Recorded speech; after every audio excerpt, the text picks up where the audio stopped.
Oh, good day, family. Good day. It's good to see you.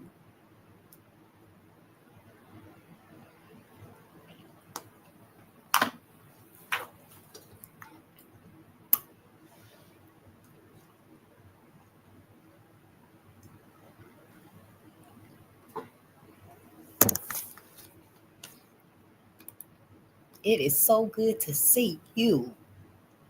We're just gonna wait for one more. Yes, we're gonna wait for one more, and then we're gonna read our final reading. We'll be done with the red record tonight. We will be done with it tonight. I hope you had a wonderful day today on purpose, as Ashby says, on purpose. Have a wonderful day on purpose. And I know sometimes it don't feel like it. Just say it anyway. Make it true. The more you say it, the more it will become true. Just keep saying it to yourself. It's a wonderful day. I'm having a wonderful day. Just keep on the positive. Keep on the positive. Sometimes I have to remind myself after I done, went there. And I have to get right back on the positive. Just get right back on the positive. Yeah, it's so good to see y'all. We're going to get right into reading. We're going to start this and we're going to finish it tonight. Hi, Layla. It's so good to see you. I know that's right. Going harder. We got to. We're going to finish the red record tonight. I don't have anything, the next book planned, but I will. I will. It was a little shorter. And for that reason, we only got one chapter left. So I think I'm going to go back to chapter 8. I'm going to go back to it because I really want to understand Miss Willard's perspective, which we know is very racist and stuff anyway. But her and Sister Ida seem to be going at it because she feel like Sister Ida B. Wells is doing too much. That's what I'm getting out of it. She feeling like Sister, oh, you better hush your mouth. She feel like Sister Ida B. Wells is doing too much for our people. That's what I'm getting out of it. So before we finish that chapter, I want to go back and read it again. Miss Willard's attitude, and this is the red record. But first, let's get them fundamentals out the way while it's necessary. The copyright disclaimer under 107 of the Copyright Act 1976. Allowance is made for fair use for purposes such as criticism, comment, news reporting, teaching, scholarship, and research. Fair use is a use permitted by copyright statute that might otherwise be infringing. Non-profit, educational, or personal use tips the balance in favor of fair use.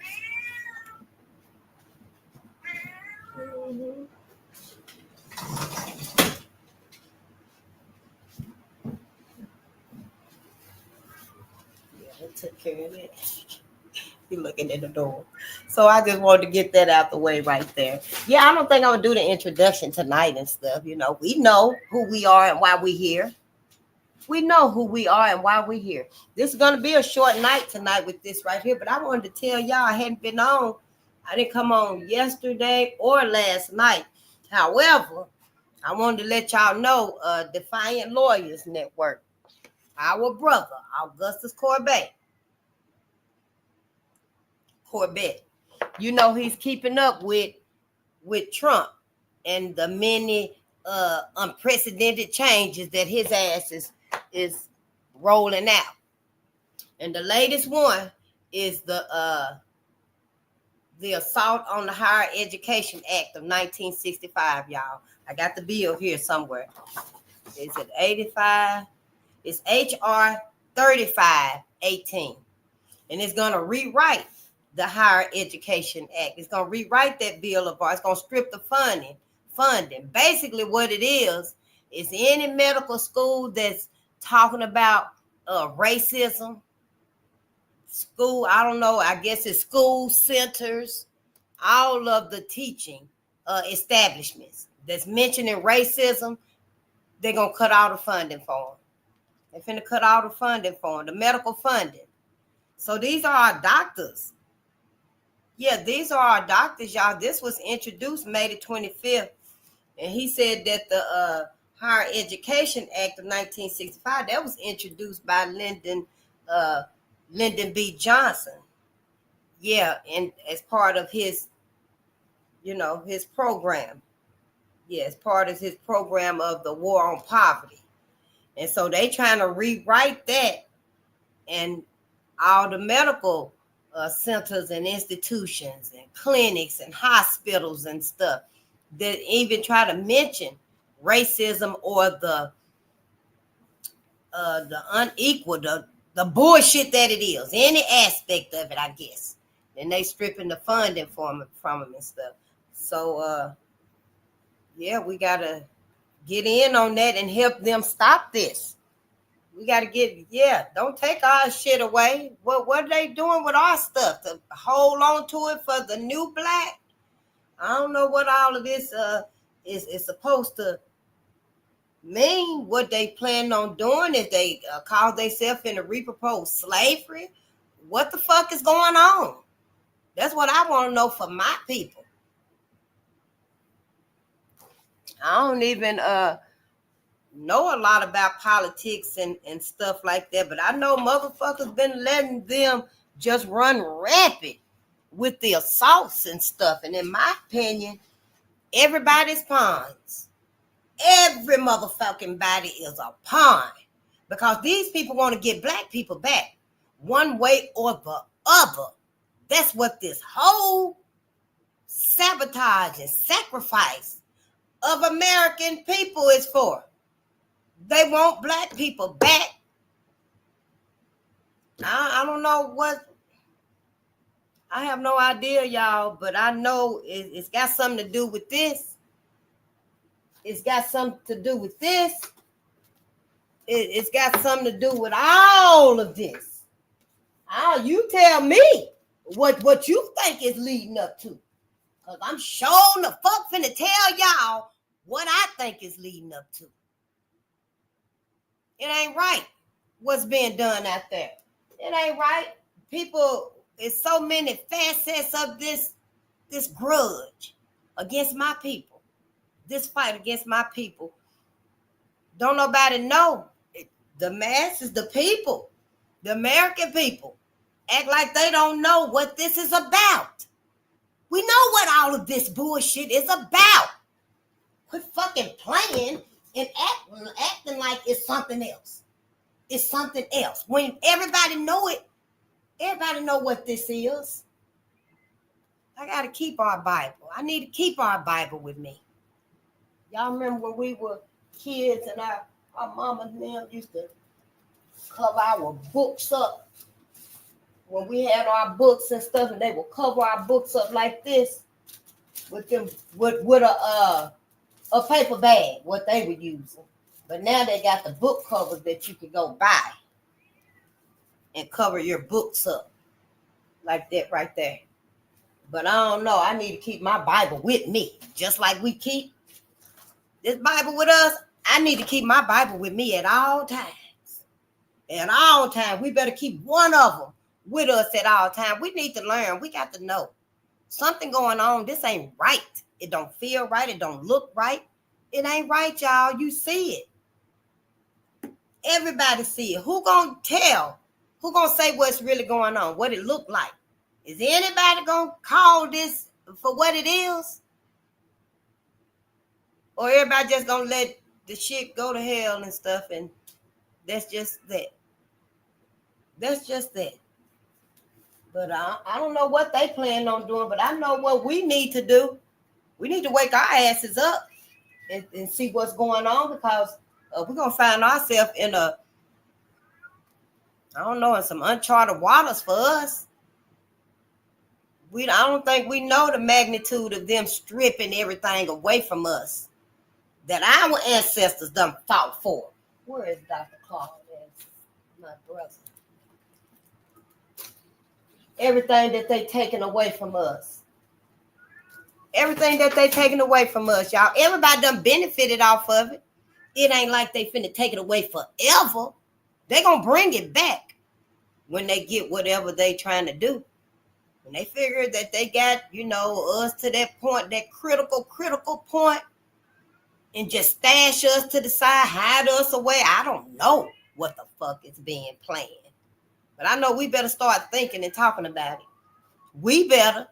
Other groups of people ain't got to if they don't want to. Let them put their motherfucking trust in white America. Because I ain't got none. I ain't got no trust in their ass. I know something is going on. Yeah, all of this right here, all of these agendas and events and projects and acts and sabotages and sacrifices and slaughters and stuff, it's for something. It's for something. The other folks don't want to check it out and see what's going on. That's fine with them. But I know we need to, because we got to get our asses up, y'all. And it ain't 8 chapters in this book. No, it look like it's 10. But we're going to finish it tonight anyway. Yeah, but first I want to know about Miss Willard. I want to see Miss Willard fixed her mouth to say that Sister Ida was doing too much for her people. Doing too much for her people, and our men, our brothers, husbands, daddies, cousins, uncles, granddads being lynched, drugged down the street, set on fire, burned at the stake. And her ass gonna say Ida doing too much. So let's read about her. Yeah, we better wake up, honey. Miss Willard's attitude, and there it is again if you want to order it. I got this off of Amazon. Yeah. Miss Willard's attitude. No class of American citizens stand in greater need of the humane and thoughtful consideration of all sections of our country than do the colored people. Nor does any class exceed us in the measure of grateful regard for acts of kindly interest in our behalf. It is therefore, to us, a matter of keen regret that a Christian organization so large and influential as the Women's Christian Temperance Union, the WCTU, the Women's Christian Temperance Union. Yeah, your Christian organization should refuse to give its sympathy and support to our oppressed people who ask no further favor than the promotion of public sentiment, which shall guarantee to every person accused of crime the safeguard of a fair and impartial trial and protection from butchery by brutal mobs. And that was all we was asking. But this Women's Christian Temperance Union, this Christian organization, since we fall in Christianity so much, it ain't never been there for us. It wasn't never there for nothing. It didn't save nobody. It was there for us. It gave us hope. I get that. I get it. My ancestors knew that this right here couldn't become a crutch like we use it. They used it. They were sincere with it. They believed in it. They followed it. But they kept some of their spirituality too. This was in the beginning of the churches, the black church. I remember somewhat about the black churches because that's where black people would meet up at. Even in, was it Jane Pittman? They had a church scene in there, or maybe it was Deacons for Defense or one of them, but they had a church scene in there. And everybody was meeting in the churches and stuff like we used to do in the times and stuff. And white folk bust through the church on horses, came through the windows and the doors. And then our ancestors at that time knew that they had to keep some of their spirituality to them. They knew that this Bible right here wasn't really freeing us like we needed to. It's us that began to see this as the one and all.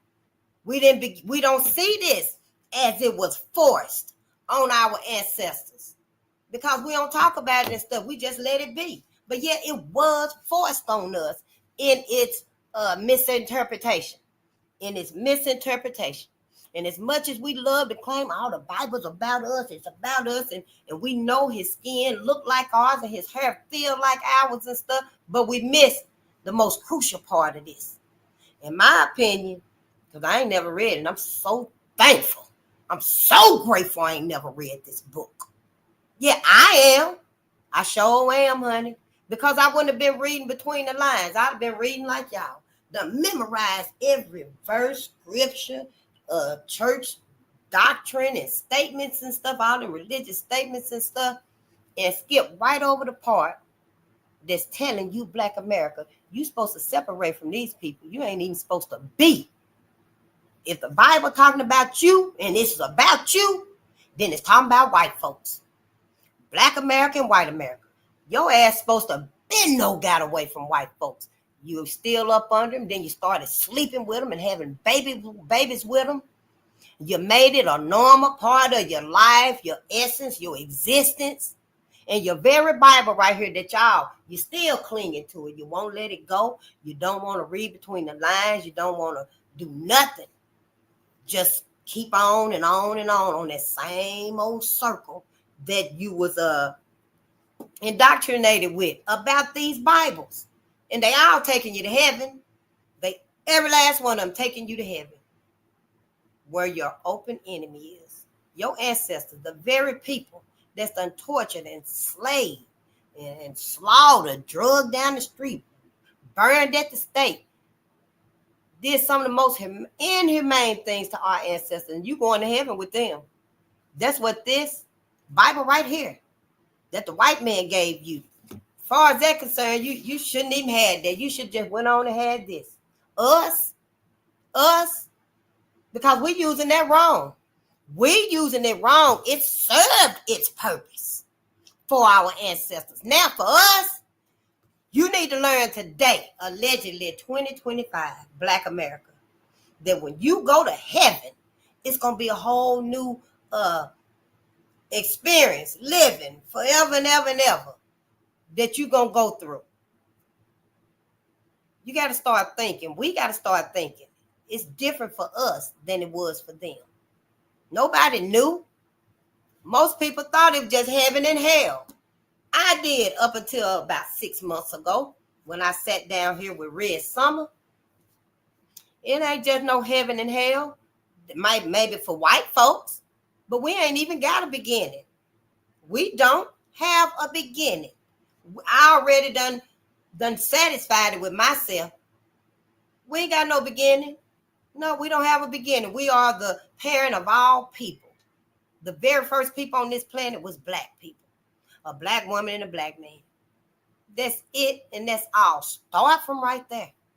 Start from right there. The parents of all people. How did we get here? The Big Bang Theory, all this shit they done made up with, put this shit on the side. I need you to look, think, feel spiritually about you through the black perspective. I need us to look through the black perspective, through our ancestors' perspective. That's what I need us to do. I don't know if you're going to get mad, if you're going to cry. I don't know. Now's the time to faint if you are. There go our black Jesus right there. We got our black Jesus right there. You see that wood under him? You see that kindling? You see that cross under him? Willie Brown. This was 1919. Then we got, you got black Jesuses right here. You ain't got to waste your time, your energy, your love and loyalty, your faith, because we got it. We got it, honey. We just been giving it to the wrong ones. We've been calling on a cat, but we need a dog. We need a dog. As sure as one of them constellations is called Canis Major. Ain't that Canis Major? Yeah, I think that's it for the K9. The K9 is a dog. We need a dog right about now. You're in between a rock and a hard place, and you're finna be up under some metal. Next, they finna add metal to the tape. Yeah, metal.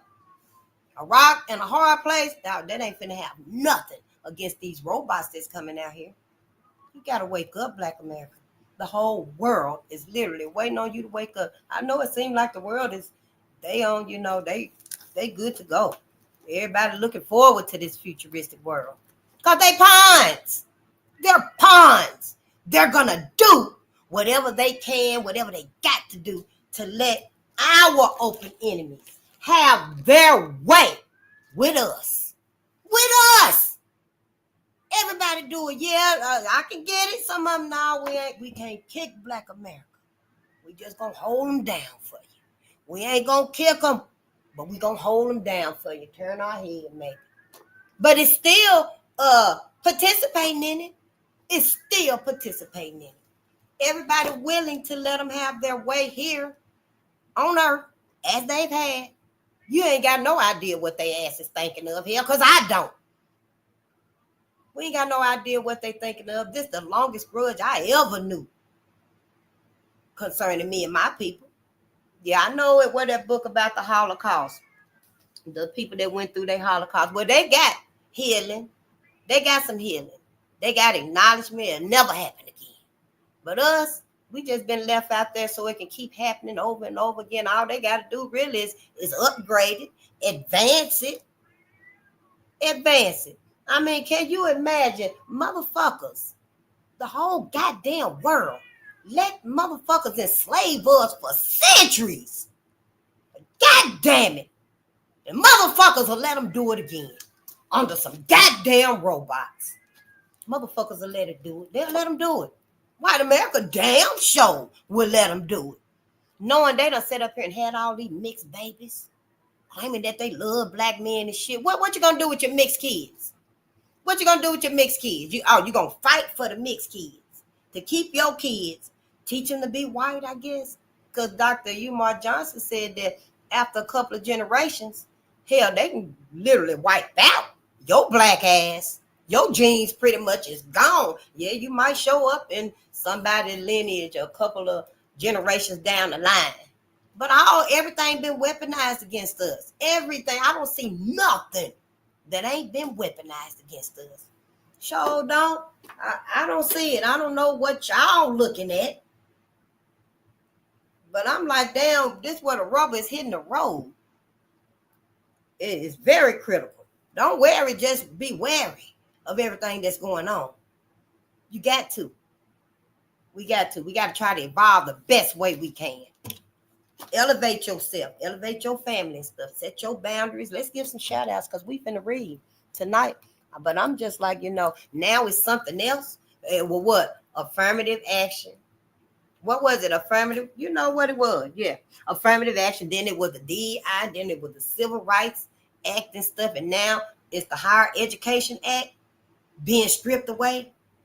It's always something, but it's only our shit that they stripping away. That right there alone should let you know, hell, yeah, this shit is still about Black America. This is about Black America. See, they intended that we weren't going to never get away from slavery. I didn't even know. I just learned all of this.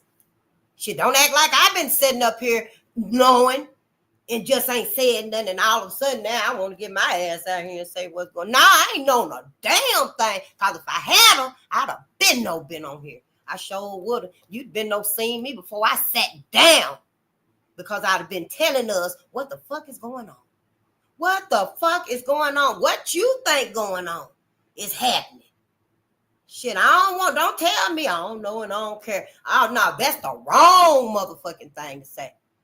Anything you better say, hey, tell me. Let me know so I can start thinking too, because we got to. Our babies, everybody, it seemed to me like everybody dropping. And that's a natural part of life. We ain't meant to be here forever. Everybody is DYE. Everybody gonna DYE, die. You're gonna fade out. Fade to black. You're gonna fade out and transcend over and stuff, But what about our babies when we leave? Hell, they already ain't gonna know who Jesse Owens is, the Harlem Hellfighters. Who else was it? The Airmen. They wiping everything away. They already ain't gonna know nothing. We ain't been teaching them. We ain't been telling them nothing. We ain't told our babies about nothing. The good, the bad, the ugly, the savage, or the ravishness. We ain't said a word to our babies. I think that's why a lot of this restlessness is going on among our people, our youth. Adults too. Because we done got so old in our life and stuff, and we still ain't got what we need. We still ain't got what we need for our mentality, y'all. Our spirituality has been so dehydrated. All we needed was knowledge. All we needed was knowledge of us. That's all. But we ain't never got it. We never got it. So now our people is out there just stampeding. Just stampeding. You got to start reading. You got to start reading, letting them know. I don't know. You know your people, your family, your friends, your circle, your neighbors. You know them. You know whether you need to start off with Betty before X for Shay Shay. You know what you need to start out with. For Ray, yeah, I don't know. My plants over there seem I got to get some of that pest stuff, but I got recipe in there, and you can just use your homemade stuff. When you get your garden started, if you see gnats and stuff because of your garden, I done moved it inside. Just spray that stuff on the soil. If you see them on the plants, then you'll spray it on the leaves stuff. But I get that because I just seen one. I don't know if you did, but I did. So Shay, I don't know, Shay, them your people, your family. That's my niece though, but I love her. I don't know if you're gonna be able to give her this or this right here. I don't know. Tyrone, I don't know what he like. I don't know what I don't know. You do. You ought to know if you could give Tyrone this. Give it to him anyway. They need it. Give it to him. Give it to them. You can give them this. Give them something because we need it. That's all we need. That's all we need here. You ain't going to play the right music. Shit, all you got to do here is turn off that fucked up music. Set your boundaries. No, don't come up in here playing that bullshit no more. We listen to the Commodores right here. Yeah, put on some of your mama music, some of that old Goodfield music and stuff. Somebody gonna remember Grandmama, Big Mama, Auntie Wonder Sue, Auntie Becky, somebody, Aunt Maylin. Somebody gonna remember somebody from their childhood when they were still innocent to life. And yeah, I don't know. They might cuss or cry, but play it. We got to. My grandbabies already know you can't come over here with your phone no more. You got to put your phone in the bag right over there. Your mama called, you can answer the phone. If you need to call her, you can answer the phone. You can use it. But other than that, we got learning to do, gardening to do, reading, documentaries to annotate and study. Oh, yeah, they got notebooks too. They got little journals too. I'm not the only one finna be sitting up here taking notes and stuff. They finna do it too. We're going to have to make sure our babies start learning. We're going to have to. Malcolm Benno told us. Shh. Now we sitting up here willing. Saying to me like we willing to be a fool and a dummy. Don't be a fool and a dummy. Do not be a fool and a dummy. Folks just don't want to stand up and say what's going on. I don't know the fear. They ass fucking scared as fuck too. But for what? For what? The worst has happened to my people, to our people. Well, they think they're going to be burned at the stake? If they stand up and say, hey, we're not going to let y'all just keep riding Black America. Why? So, see, we got to stand up for us. We got to. Everybody literally, I don't know, hell, if it's a cry for help or not, what they motherfucking asses is going through. I know they goddamn asses ain't stood up for us. Yeah, it was a few. We learned in the beginning, about 6 months ago, that it was a couple, groups of people and stuff in other parts of the world that were trying to send us money, and America would not accept the money. But things have changed. Hell, you could have been sent that money again a couple of times. But ain't nobody done nothing. Everybody just like, I guess they said, hell, shit, we willing to tolerate it still. Being on the bottom, being a permanent underclass. Ain't that what our brother Claude Anderson said? We're a permanent underclass? Under everybody. Not just under white folks. We under every motherfucking body. They goddamn ass over here can't even speak a lick of English. I done went from trying to learn Swahili and languages to talk to us to languages to talk to their ass.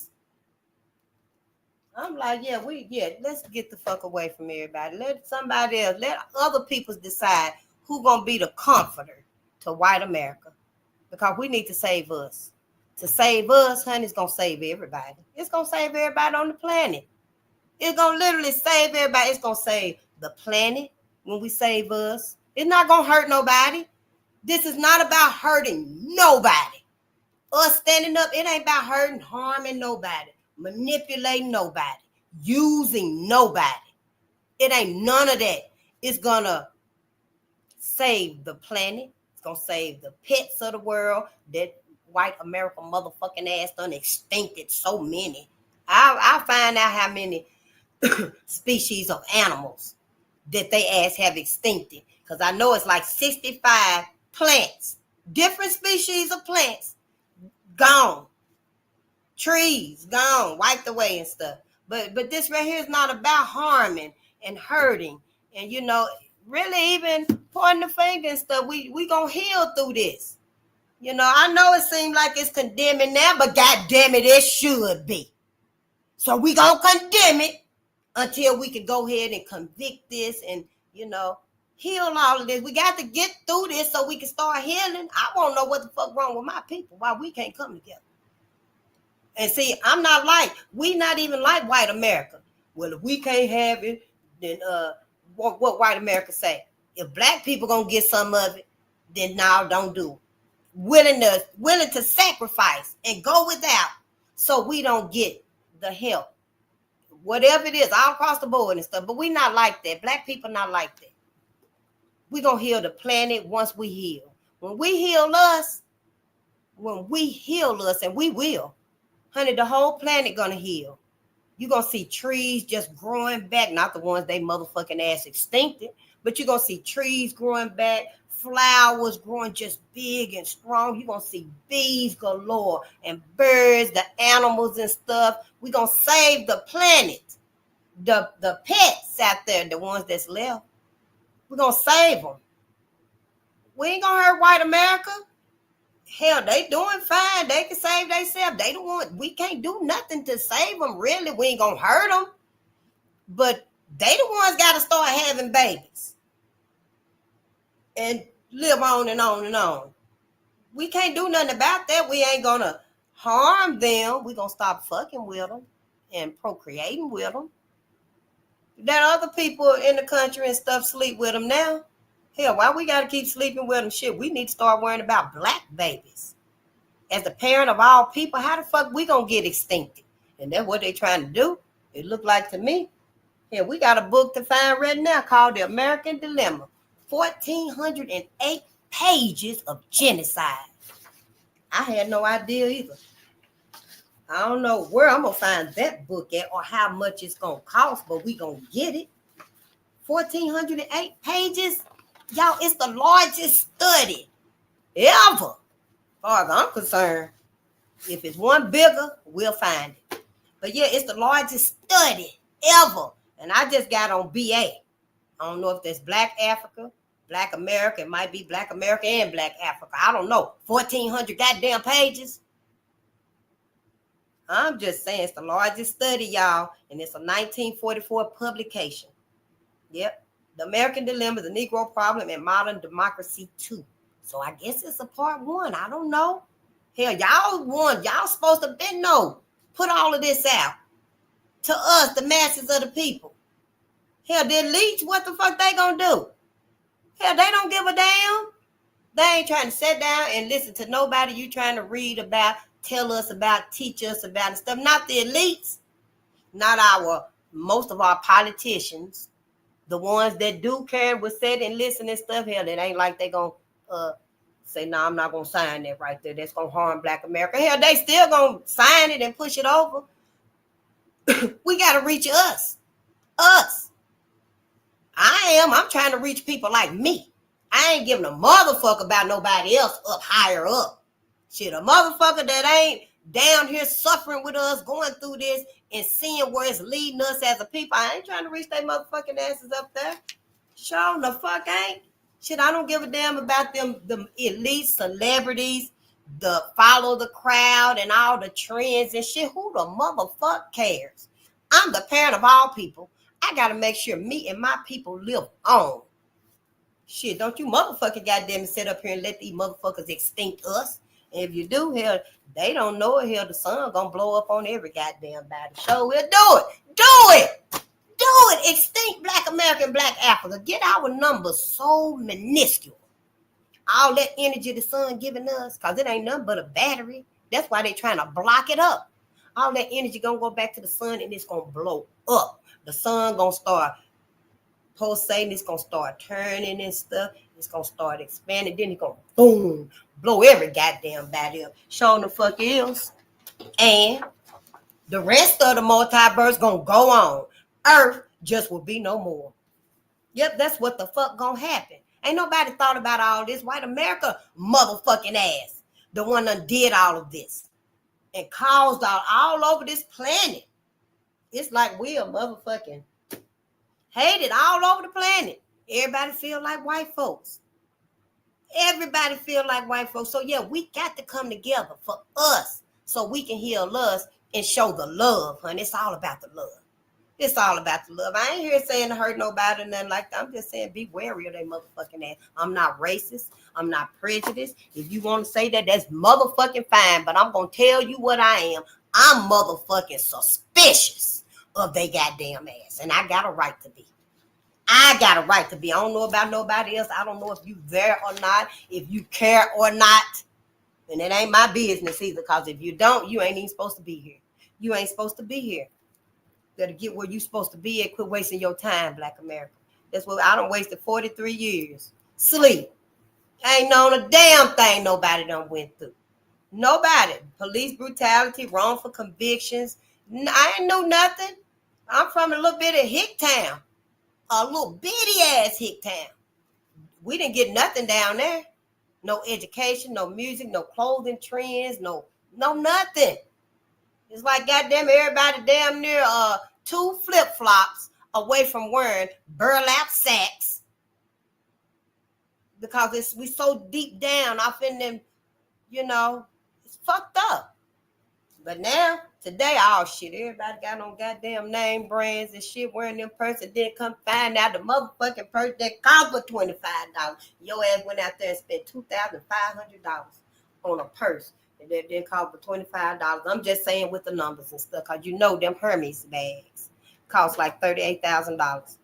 You got to go through a whole checkout.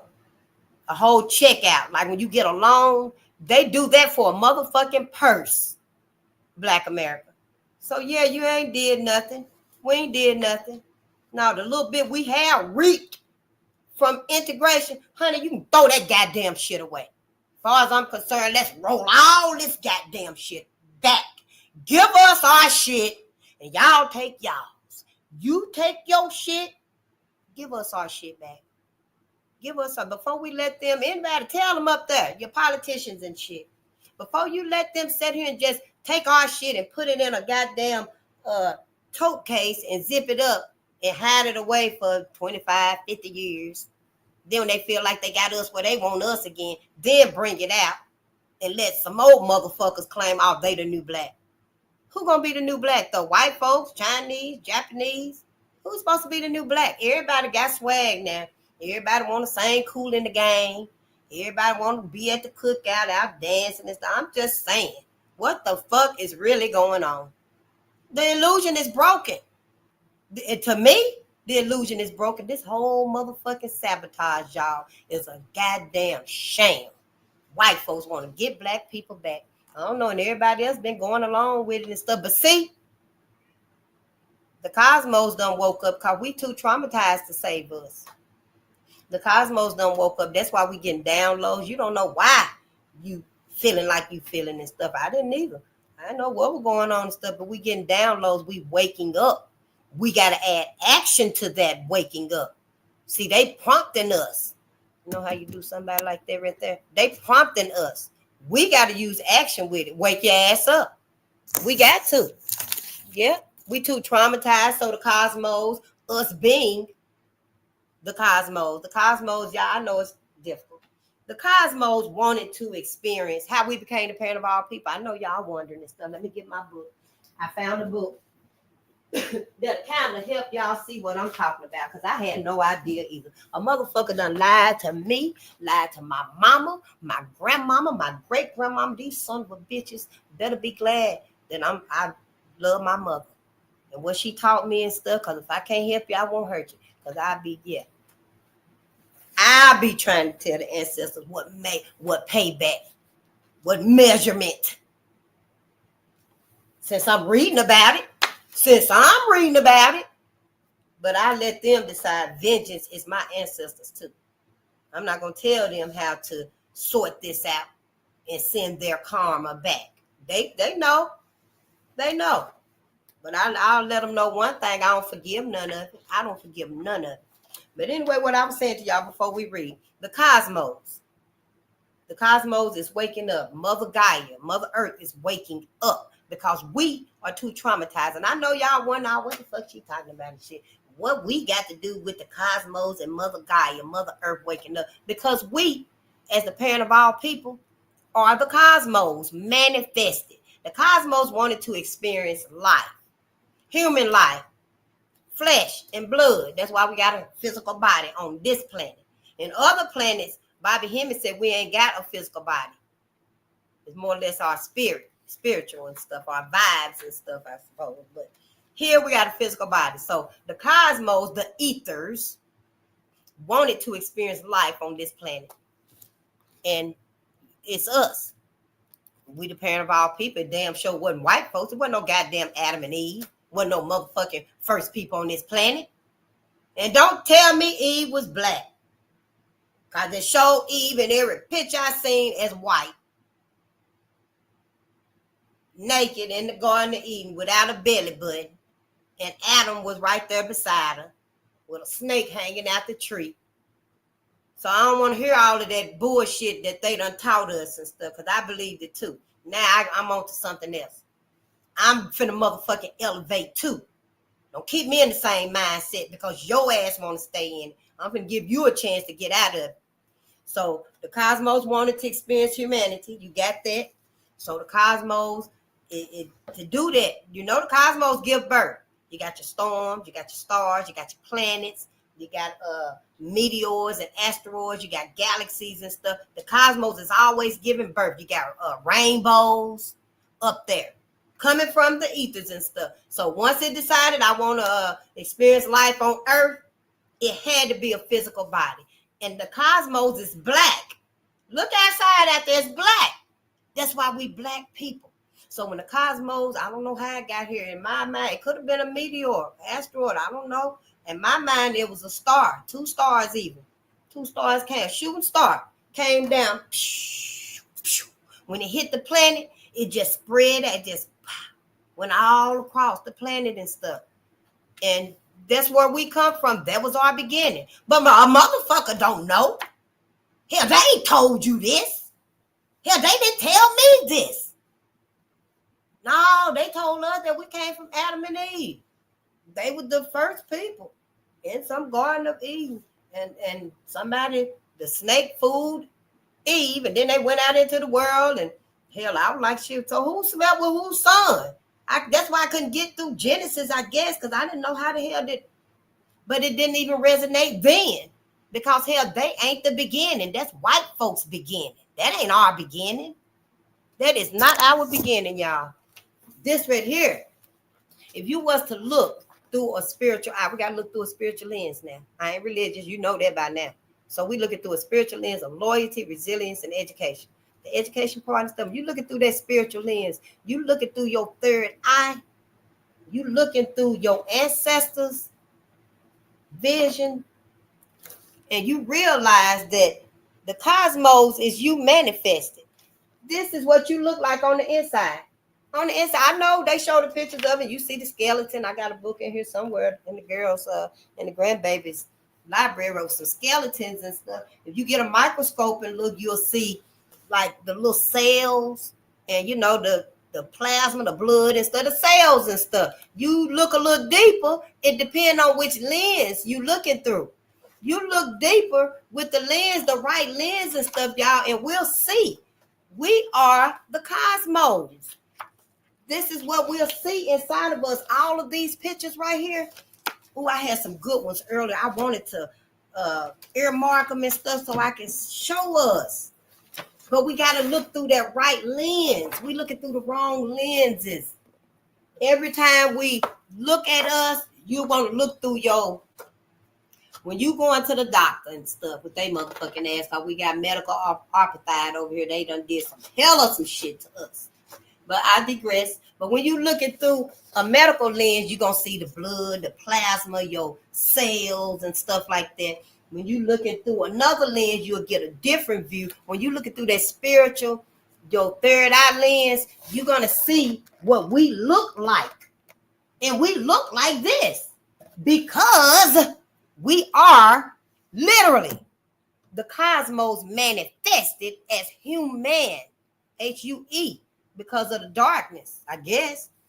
One of the brothers said HUE was dark. That's the hue, man.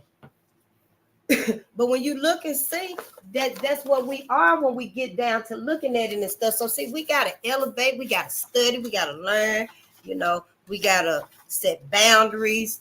The shit that we doing that don't resonate with us and it ain't serving us no good, we gotta get rid of it. All of these right here, the pictures of the cosmos, every last one of these pictures right here of the cosmos is you. When you look through that right lens, it's you, it's me. When we pass on from here, Black people, Black American, Black Africa, when we leave from here and we DYE out, die out, DYE, not DIE, they ass DIE, die. We DYE. We go back to our natural. We go back to ourselves. We lose the physical body and go back as we are. Yeah, we go back where we come from. White folks don't. White folks don't go. See, all of this right here inside of us is contained in our body. From our head to our toe, all the way to our fingers and stuff. That's our inside. When you look through that particular lens.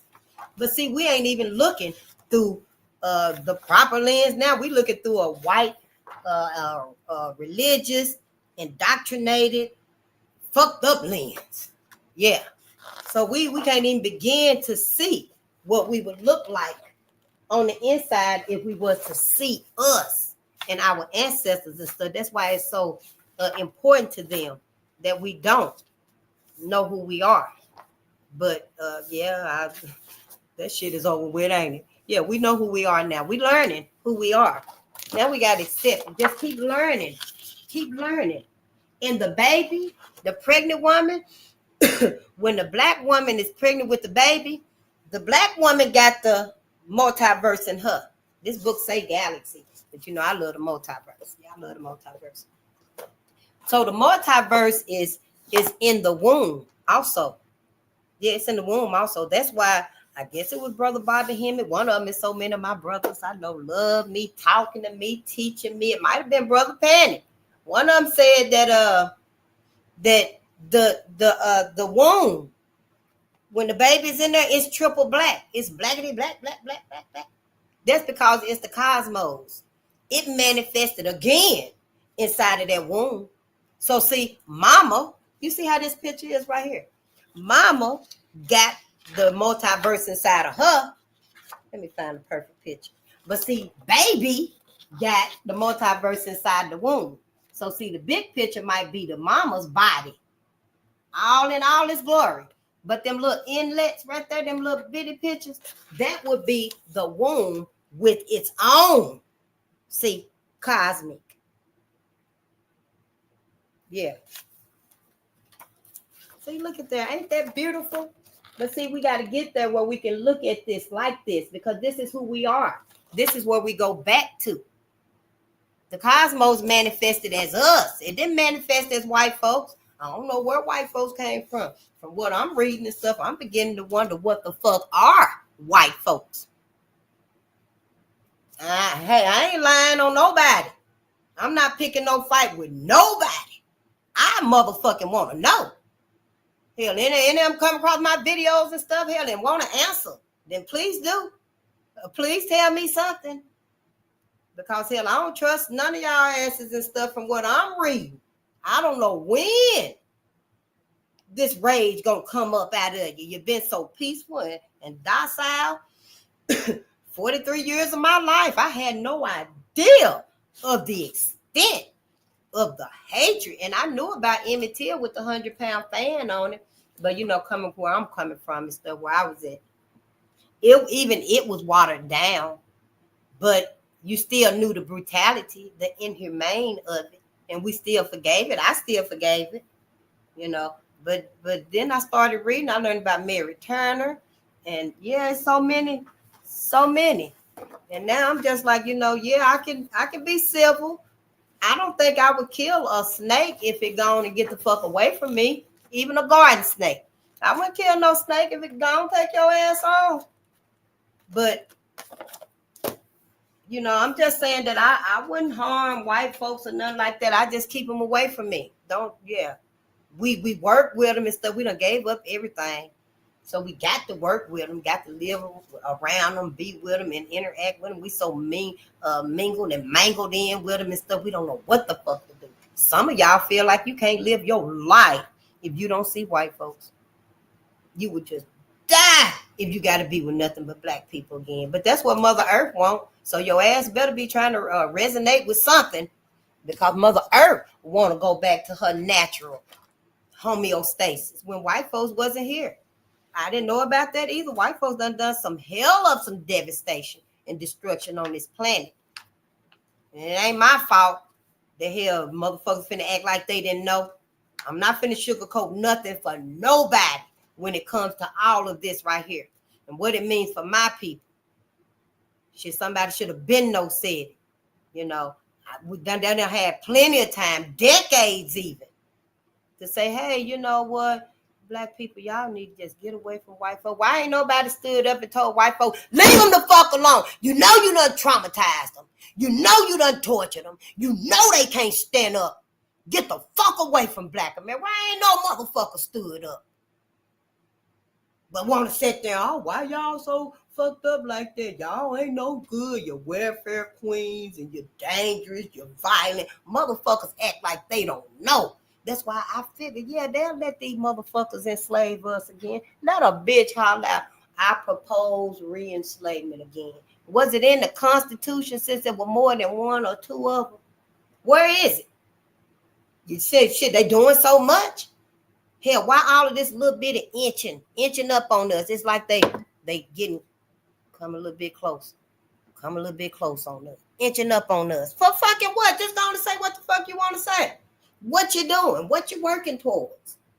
I mean, you ain't gonna ruin the planet for nothing, is you? They don't ruin the world's mentality. Yeah, the world, everybody seem to be okay with a robotic world. That seemed to me like that's pretty fucked up. Yeah, but that's just me. I digress. That's just me. I'm just saying here, over there in China, I forgot the name of that railroad they got. They done did a whole U-Haul.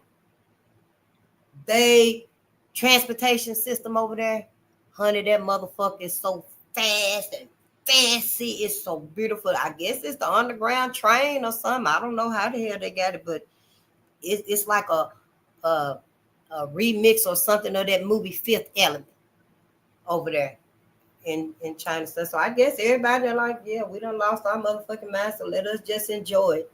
Give us a couple of robots too. That ain't part of life. That ain't part of humanity. That ain't what we supposed to be doing on this planet. That is not what we supposed to be doing on this planet. And motherfuckers know it. Just, yeah, anything to satisfy white America, I guess. I guess nobody caring about their own kids and their own future generations and stuff. I'm speaking in general. I mean, everybody seems content to tolerate and condone and just let white folks have their way. Yeah, shit, just don't make us kick them when they down. Just let us hold them and throw us a couple of sacks of their reparations. Throw us a couple of their tangibles over here. That's what it seemed like to me, so fuck it. I ain't finna sit up here and lie to y'all. Shit, everybody done lied to us. Shit, I'm not no liar. My mama did not raise me to lie, steal, cheat, kill, harm other people, or none of that. If I'm gonna sit here and talk to y'all, I might well tell y'all the truth. In my opinion, how I see things. And you may see it differently and stuff. I hope if you do, you tell us. Because we need to know. So let's read and stuff. Because, yeah, we ain't got that much to read. I just, yeah, had to mention about that and stuff. Because I'm like, damn, something else? Then when I got to listening to him talk about it and stuff, the Higher Education Act, I was like, wow, y'all know that's where the Pell Grant come from. And your student loans and stuff. That's where the work study. All that come from the Higher Education Act. Yeah, of 1965. My mom was what, 12 years old, about 12 or 13 years old, and these motherfuckers finna take it away. But however, on YouTube, y'all, it's been going for days now. They doing this huge study, I guess, where they talking about it. the vacations, you know, that everybody took. Some people took them to keep their job. Some people took them because they were scared, and some people took them because they thought they had CV-19, and now they doing this huge study on it. They talking about it and stuff. You know, I watched some of it the other night when I didn't come on and stuff, but it's still long. Motherfuckers just anti-life, just anti-life, and they doing this so calmly and peaceful. And I'm just kind of like, yeah, go ahead and go on with this whole fake because ain't nobody finna be charged or nothing. Ain't a motherfucker finna be charged or nothing. And I think it said something like 74,000 deaths. Because motherfucker going up there getting the vacations. Yeah. Yeah. Some people went up there and got all of them vax. Yep. Went and got every last one of them and stuff. And they seem to me like it's a spike protein or something growing inside of folks. Now, I don't know. I ain't trying to scare your ass and stuff. I'm just trying to let you know. But what I've been seeing about it and stuff, don't take no more. You say you trust Black America. You say you trust in your higher power to be your savior and stuff. Well, you better really trust in it now. Don't take no more goddamn vacations. You know what I'm talking about there. Don't you take no more of that bullshit being injected in you and your ass don't know what the fuck it is and stuff. So, yeah, we got to elevate. Elevate. Don't be scared and stuff. No, don't worry. Just be wary. Start doing your research, seeing what you can drink, what you can eat to get all that shit out of you. Start detoxing. Because here, these spike proteins and shit, I don't know what the fuck it is. Between the myocarditis, what is the other one? The precarditis or some shit like that. And then you got all the other side effects and stuff from it. And don't nobody really know. Because they asses was trying to hide what's in them vax for 75 years. They want to make sure everybody was goddamn dead before they finally told what was in them vax. It was a whole bunch of bullshit, poison, toxins and stuff, y'all. So, yeah, start eating the right foods and herbs and stuff so you can get this shit out of you and start detoxing and stuff. Monitor yourself. If you feel any type of way, I don't care if you feel like shit, your heart palpitating. You better go get that D-dimer test. Go tell them to test you, give you some diagnosis. If you can, go to an herbalist. Brother Yaki, he's so booked up right now and stuff, I'm pretty sure. So the least you can do is go get a diagnosis. Go get a diagnosis, see what's going on, do your motherfucking research, stay on the phone with his secretary for 9 hours if you got to. And yeah, and get in touch with them, let them know what's going on, what the diagnosis is, what can you do to help me. But yeah, and them white fibrous structures, y'all, this is what it looked like. I don't know now, because I ain't seen that. But in my mind, this is that. What it look like. And this is small. Now, this is a small one right here. But you see these right here? You remember them rubber bands and stuff? They used to have them on like newspapers and shit. Them big, huge ass rubber bands. They be big too. Well, this is what it looked like. And it come in different sizes. This is the perfect example. Thank you so much, my ancestors. This is the perfect size. Can you see the sizes of these rubber bands? Well, your veins in your body, your veins in your body and stuff, it's filling up with this shit right here. With this bullshit right here. Whatever size your vein is, that's what size it's gonna be. I seen the video. I was like, what the fuck is this? They were pulling it out of people's bodies. Hell, I didn't know. They were pulling it out of people's bodies and stuff because they couldn't get the embalming fluid in the dead people. So they cut one of the veins and pulled it out. They cut one of them veins, got some tweezers. When they got the tweezers and pulled it out, it was a huge, let me see if I can kind of stretch it. It was a huge, long thing came out. And yeah, and they were like, what is this? Is this the real? And it came out of every single one of them dead people. And all of them coincidentally had took that vac. They took the vacation. That's what I hear the brother call it and stuff. So I don't know if you can say it or not now, because I ain't really of the technical world and shit. Hell, I want to go back to the motherfucking pen and paper. Let's roll all this goddamn shit back. Now, it would have been different for me, perhaps, if all of this wasn't weaponized. But all of this bullshit is weaponized. So, shit, bring it on, goddamn it, shit. Come on, ancestor spirit, come through. I'm just saying, for me and my people and shit here, don't goddamn it act like hell you gonna set everybody else up in the world and shit, and everybody knowing, and you knowing that it's just to corral us again, just to get at us again. My ancestors been gone. Our ancestors been gone. White folks' ancestors been gone. Why the fuck they still holding on to this racism and shit? We don't bring up nobody. We don't throw nobody in their motherfucking faces. Our ancestors didn't throw nobody in white people's face. Not George Wells, not John Peterson, not Richard Coleman, not Will Birch, not Louise Rice, not Henry Askew, not John Sanders, Elijah Clark, George Reeves, not Emmett Till, not Mary Turner, not nobody. We don't throw it up in their faces. Not even the ones that we know recently from the 70s, Malcolm and Martin and Fred and Mark, Bobby Hood. We don't throw them up in their face. But we don't throw them up in their faces either. But still, we got this whole plan to execute black people, to exterminate black people from the planet, literally from the planet. Why? That's why everybody's motherfucking alive, because of us. I mean, that is just so goddamn dumb, ain't it? I mean, damn, why the fuck folks gotta let folks think that they superior, knowing they ain't about nothing but devastation and destruction? Is anybody in the world gonna step up now and just tell them, America, you're fucking wrong and stuff? But see, folks is stepping up against America because motherfuckers mad at America.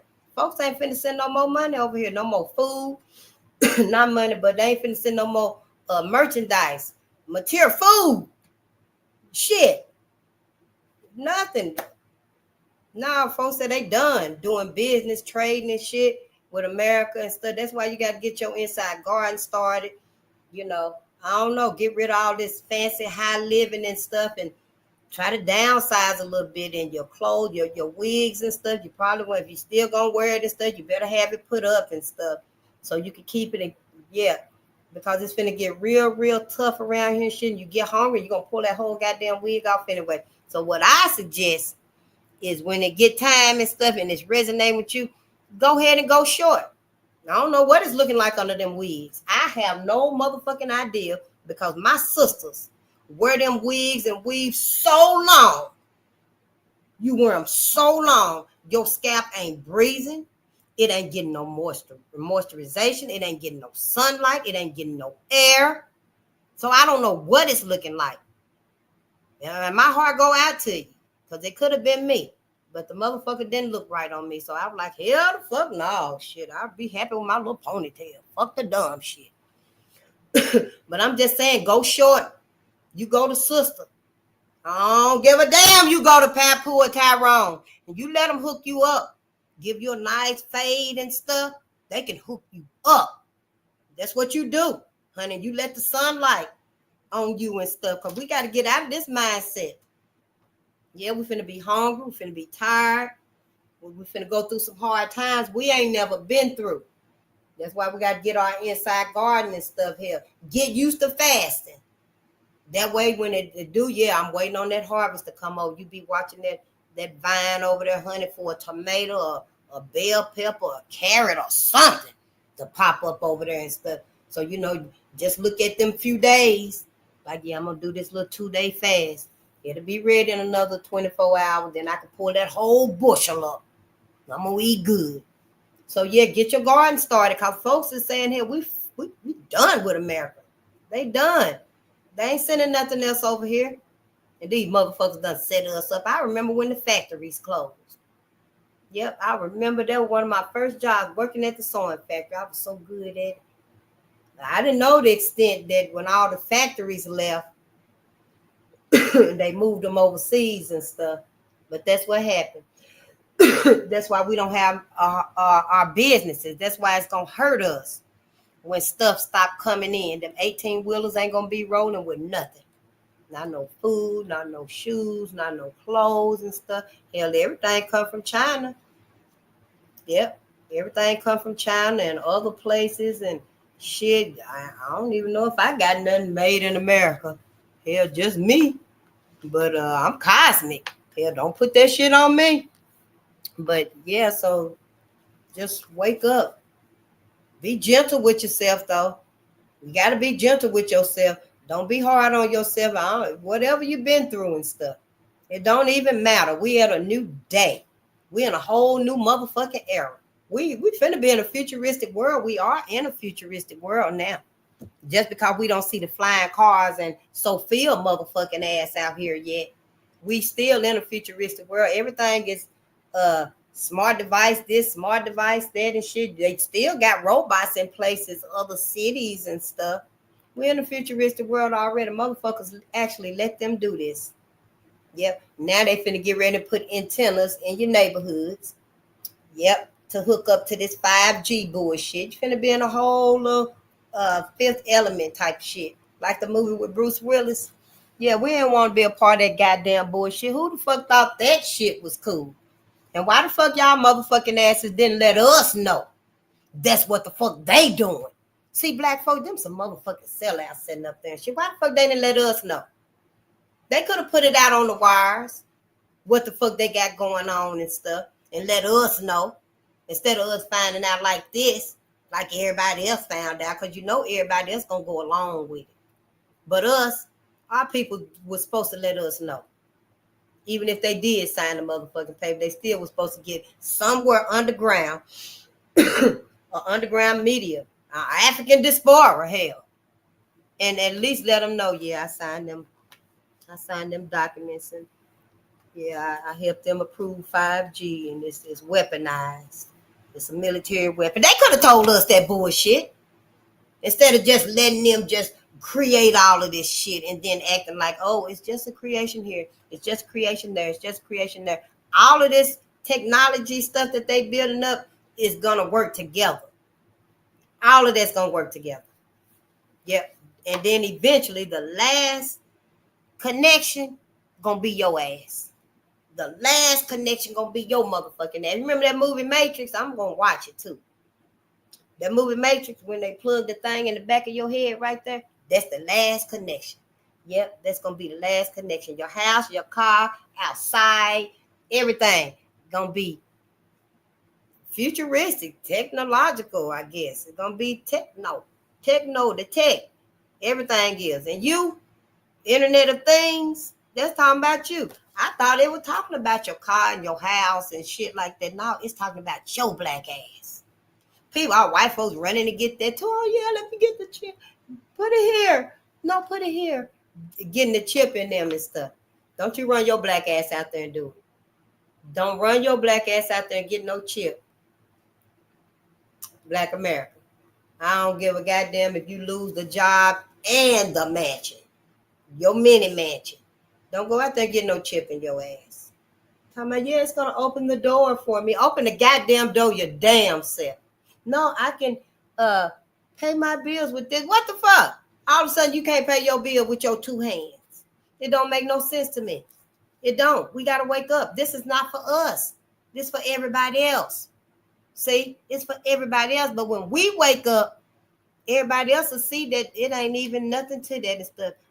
I don't know. I want to say maybe they'll turn to a pillar of salt like that man, wife in the Bible and stuff, because I'm not harmful like that against people and stuff. But once we do wake up and write all of this and stuff, I don't know, maybe the machines, we can take them down.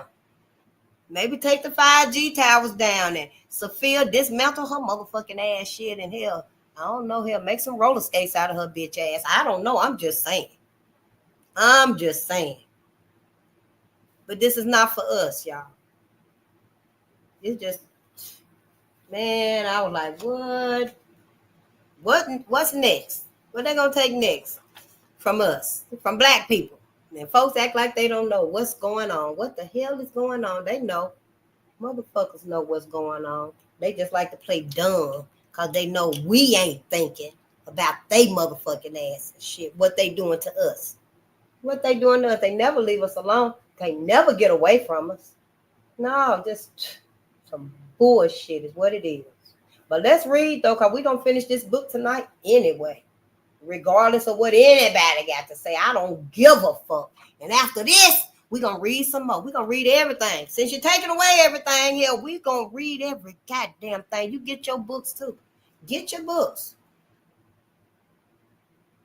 Yeah, I don't like it. I don't like it at all. So, no, but I digress. So accustomed as we are to the indifference and the apathy of Christian people, your Christians, we would bear this instance of ill fortune in silence, had not Miss Willard gone out of her way to antagonize the cause so dear to our heart by including in her annual address to the WCTU convention at Cleveland, November the 5th, 1894, a study, unjust, and wholly unwarranted attack upon our work. So her ass gonna try to chastise. She gonna try to chastise Ida B. Well at this women's Christian temperance union. They had a little convention and stuff, and she was there and stuff. So in her address, her annual address, yeah, that's when she gonna try to chastise our sister, I guess. So in her address, Miss Willard said this: the zeal for her race, talking about Ida, the zeal for her race of Miss Ida B. Wells, a bright young colored woman, has, it seems to me, clouded her perception as to who were her friends and well-wishers in all high-minded and legitimate efforts to banish the abomination of lynching and torture from the land of the free and the home of the brave. Who were her friends? She's trying to say that the love that Ida had for her people, it clouded her perception to who was her true friends, who was her true and legitimate friends. It damn sure wasn't them. White folks ain't never been our friends. Hell, they ain't even been no sincere allies, if you ask me. But I digress. Let's read it. It is my firm belief that in the statements made by Miss Wells concerning white women having taken the initiative in nameless acts between the races, she has put an imputation upon half the white race in this country that is unjust, and save in the rarest exceptional instances, wholly without foundation. Now, how the hell is she gonna say that? Yeah. Well, as far as I can say, in this day and time and shit, it's up to they motherfucking ass to distinguish themselves. I ain't got to distinguish your garden snake ass from now boa constrictor. All of you shed your skin. So now I ain't got to distinct you rattler snake from you boa constrictor, from you anaconda. I ain't got to distinguish none of y'all asses. You got to distinguish. See, white folk got to distinguish themselves. If they know their ass ain't racist, toxic, then hell, say it. But if you know your ass is a toxic ass rattlesnake, motherfucking boa constrictor, hell, say it, stand in it. But it ain't for me to do. I don't give a fuck. I'm just saying all of the motherfucking snakes get away from me and mine. You be around the black people that want to be around you. Y'all better wake y'all asses up. Hell, a garden snake can still strangle your baby. Shit, get around your baby neck. I mean, what the fuck? I'm just saying. For me, all of this right here, it bears some consideration, y'all. Now, don't make it seem like, hell, all this just water under the bridge face. Things change. We got to get off of that face. We on something else now. No, the fuck, we ain't on nothing else. We always going to be on our ancestors. Just what your Bible always say, I got to be about my father's business. No, be about your ancestors' business. Be about your ancestors' business now. Because you ain't been saved not one time. I ain't seen damn black man, woman, or child, not even Mary Turner's baby, that they cut out of her and stomped on it. Stomped the baby. I ain't seen not one time it's been some saving going on. I ain't seen it. No, John Peterson. I think that was John Peterson. I know Isaac McGee was literally calling, begging on Jesus, come and save him. I think John was cussing white folks out. I think brother was cussing their ass out. But a lot of our brothers went silently. They didn't even say nothing. They knew that these motherfuckers finna lynch me. Yeah. And they didn't. But for me, we got to get away from them. White folks have always been our problem. White folks have always been our problem. We do not have a history of black people harming, hurting, and mistreating white folks. We got a history of white folks doing inhumane, unmentionable, cannibalistic. Animals ain't even got nothing against cannibals. These animals on this planet right here, they do what they do by instinct. It's just instinct. Life goes on. It's the cycle of life. White folks, that ain't that instinct is cannibal. It's beyond animals out there in the jungle in Africa. You know, it's beyond animals, plants of the planet, the pets of the planet. They beyond that. It's something else. It's something else to them. I don't know what it is. I do not know, but I know for you, Black America, you need to separate yourself. Set your boundaries. Yeah, those that's been with you for a long time that's gonna resonate with you and shit. Hell, I don't know. Stay with them if you want to. Hell, just make sure it's still them when they shed, I guess. I'm just saying, I don't know. I don't have them problems and stuff. Other than work and living among and seeing when I'm out at the grocery store and stuff. That's the extent that I go with dealing with white folks, because I don't trust them. I do not trust them. I don't want their motherfucking ass in my house, and I'm damn sure ain't going in their house. Not me. Now, this 2025, if you can't be you and tell the truth and stand on your ancestors' business, what it means to you, how it make you feel, then you still got to go within. You still got to go within and see why and who you afraid of upsetting. Yeah, damn sure ain't going to be your mom and daddy, because they like, oh, I'm so glad somebody said these things. I didn't want to say this stuff my whole life. But just can't do it and stuff because everybody get mad and upset at you and stuff. But fuck all that shit now.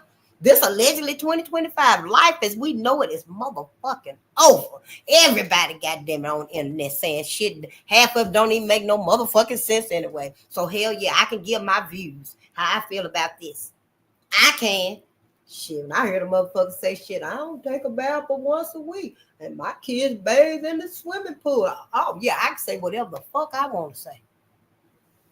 Sure can, and you can too. Just do the right thing for yourself. But let's read, because we're going to finish this book tonight.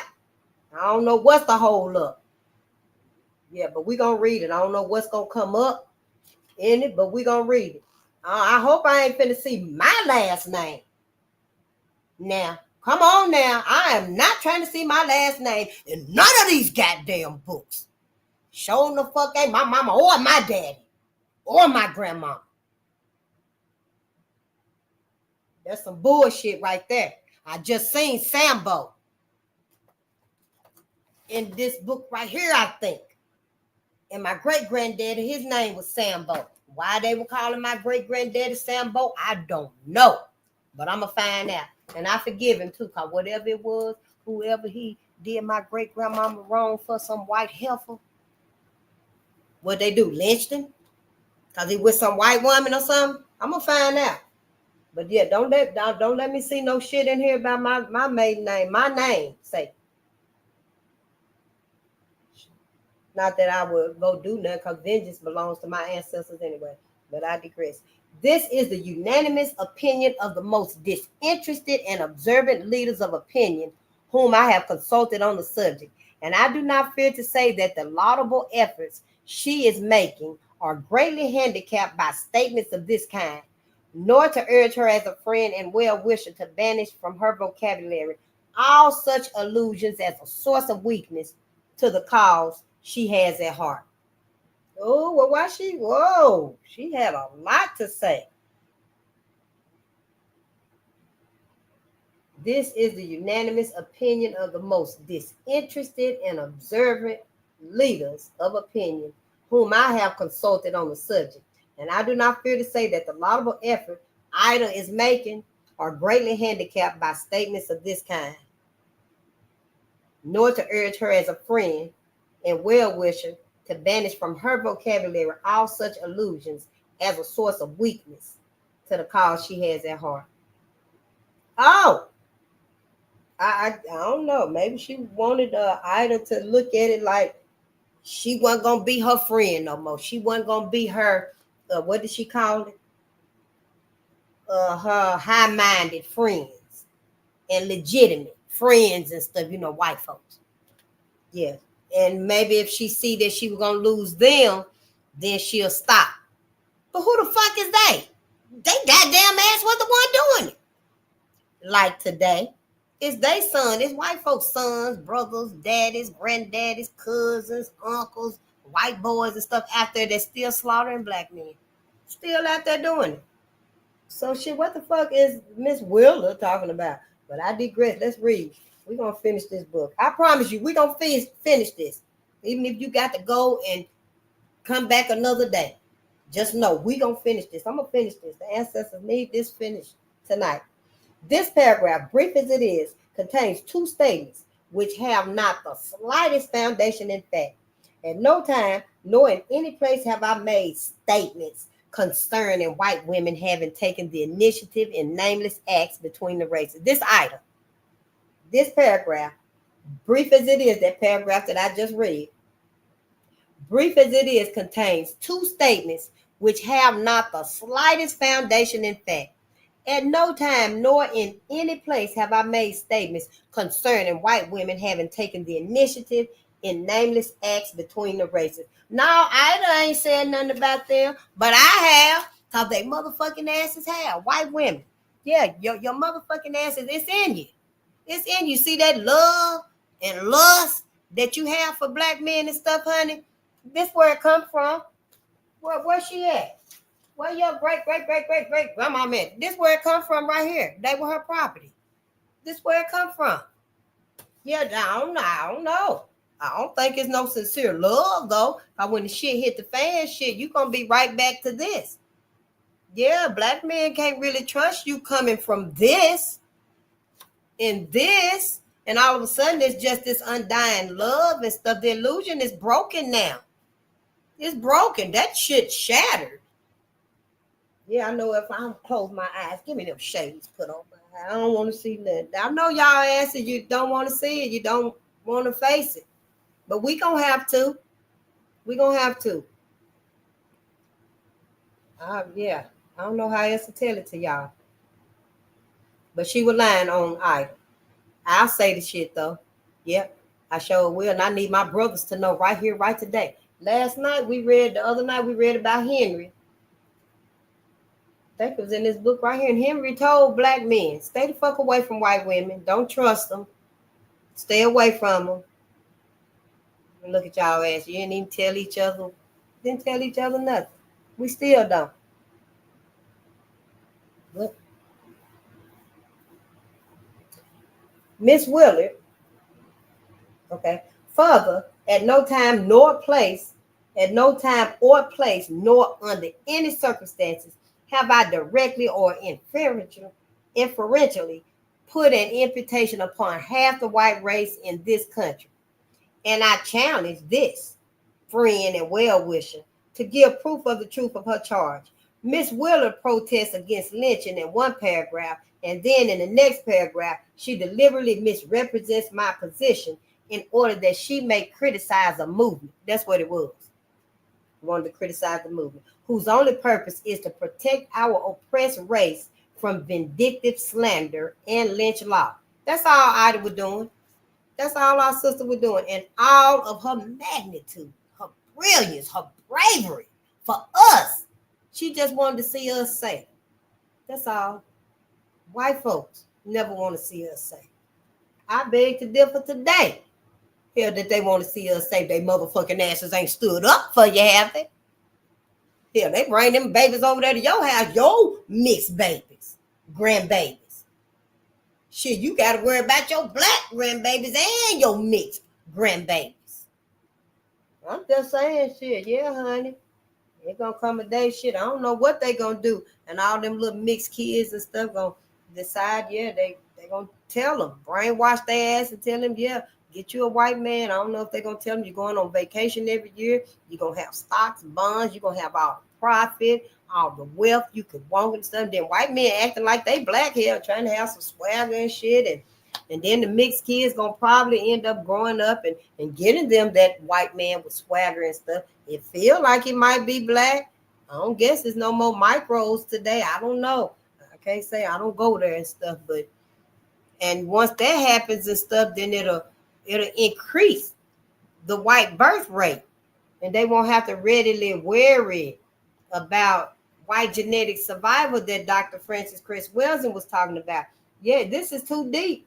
You know, somebody should have been done something, said something, or wrote something, or I don't know. I'm like, damn. So now that America is on fire and Babylon is falling and stuff, I'm like, shit, here, let her fall. Let this motherfucker fall and burn. Because all of this that's done happened is out of our control. We can't do nothing about it, y'all. Yeah, just roll with it. Yep. But I digress. Let's read what I have said, and this item. What I have said and what I now repeat in answer to her first charge is that colored men have been lynched for assault upon women, when the facts were plain that the relationship between the victim lynched and the alleged victim of his assault was voluntary, clandestine, and illicit. For that very reason, we maintain that in every section of our land, the accused should have a fair and impartial trial, so that a man who is colored shall not be hanged for an offense which, if he was white, would not be adjudged a crime.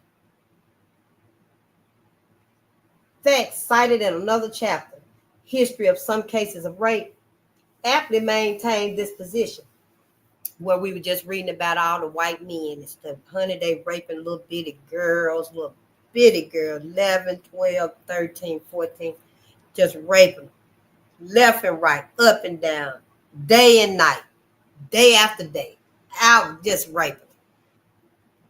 And nothing ever happened to none of them. Nothing ever happened to any of them. But then they create a crime that a black man done raped a white woman. It's the most heinous, the most inhumane assault ever, and it was lies. Most of them were lies. The man and the black man and the white woman were oftentimes, a whole lot of times, was in relationship. That's because her motherfucking ass was bribing black men, threatening them. You either give me some of that, you sleep with me, or I'm going to say you raped me. So, black men, I guess they were doing it because she was going to say that he did it anyway. I don't know. But it was Henry told y'all, don't do it. Don't be with him. Resist temptation. He said, resist temptation. Do not be with white women. The mindset. It's the mindset. Y'all black men didn't even know about none of this. Black men. And now your ass done set up here and marry Sabrina. It's her goddamn granddaddy, great granddaddy. Shit, hell, which one of these is Sabrina granddaddies?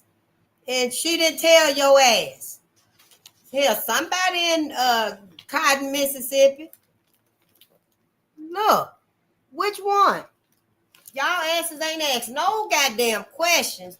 Got all them babies and stuff. Little baby look just like Miss Willard. I'm just saying. The publication of these facts in defense of the good name of the race casts no imputation upon half the white race in this country, and no such imputation can be inferred except by persons deliberately determined to be unjust. But this is not the only injury which this cause has suffered at the hands of our friend and well-wisher. It has been said that the Women's Christian Temperance Union, the most powerful organization of women in America, white women, didn't even want our sister Ida B. Wells to stand up for black men. And this is the largest, most powerful organization of women in America, white women. Yeah.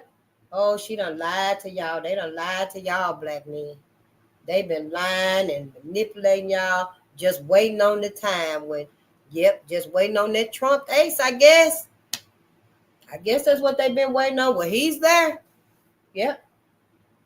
It has been said that the Women's Christian Temperance Union, the most powerful organization of women in America, was misrepresented by me while I was in England. Now, I know Ida ain't nah. See, Miss Wheeler was in England at the time, and knowing that no such misrepresentation came to her notice, she has permitted that impression to become fixed and widespread when a word from her would have made the facts plain. She wanted them to think that Idol had said something against them and disrespected them or whatever her ass did. So let's read. I never at any time or place or in any way misrepresented that organization. When asked what concerted action had been taken by churches and great moral agencies in America to put down lynch law, I was compelled in truth to say that no such action had occurred, that pulpit, press, and moral agencies in the main were silent, and for reasons known to themselves, not us. They ignored the awful conditions which to the English people appeared so abhorrent. Then the question was asked what the great moral reformers like Miss Frances Willard and Mr. Moody had done to suppress lynch law. And again, I said nothing. That Mr. Moody had never said a word against lynching in any of his trips to the South or in the North either, so far as was known, and that Miss Willard's only public utterance on the situation had condoned lynching and other unjust practices of the South against the Negro. Well, that's what Ida was saying. That's what Miss Willard was doing. That's what her motherfucking ass was doing. When proof of these statements was demanded, I sent a letter containing a copy of the New York Voice, October 23rd, 1890, in which appeared Miss Willard's own words of wholesale slander against the colored race and condemnation of Southern white people's outrages against us. My letter in part reads as follows. Now, see, she wanted Ida to not say nothing, and she'll still give her money, whatever she need, resources and tools, but then she can still Miss Willard, but then she can still carry on her racist ass business, her racist ass benefits that she was getting. But when Ida was standing up for us and stuff, so she decided that she was gonna soil Ida's name and make Ida out to be the bad person and stuff. Yeah, that's what her ass was trying to do. And that's why when Ida was asked about the women's Christian temperance, and she was asked about Mr. Moody, Ida was just told the truth. Shit, whatever was she supposed to say? Well, they done. Miss Willard is there, and she's a very good friend of mine, and we talk often, and we collaborate some, and that's it. No, I didn't give no bullshit. I was like, no, they ain't done a motherfucking thing shit here. Her ass even condoned lynching. And Mr. Woody, his ass condoned it too. He didn't say a goddamn thing either.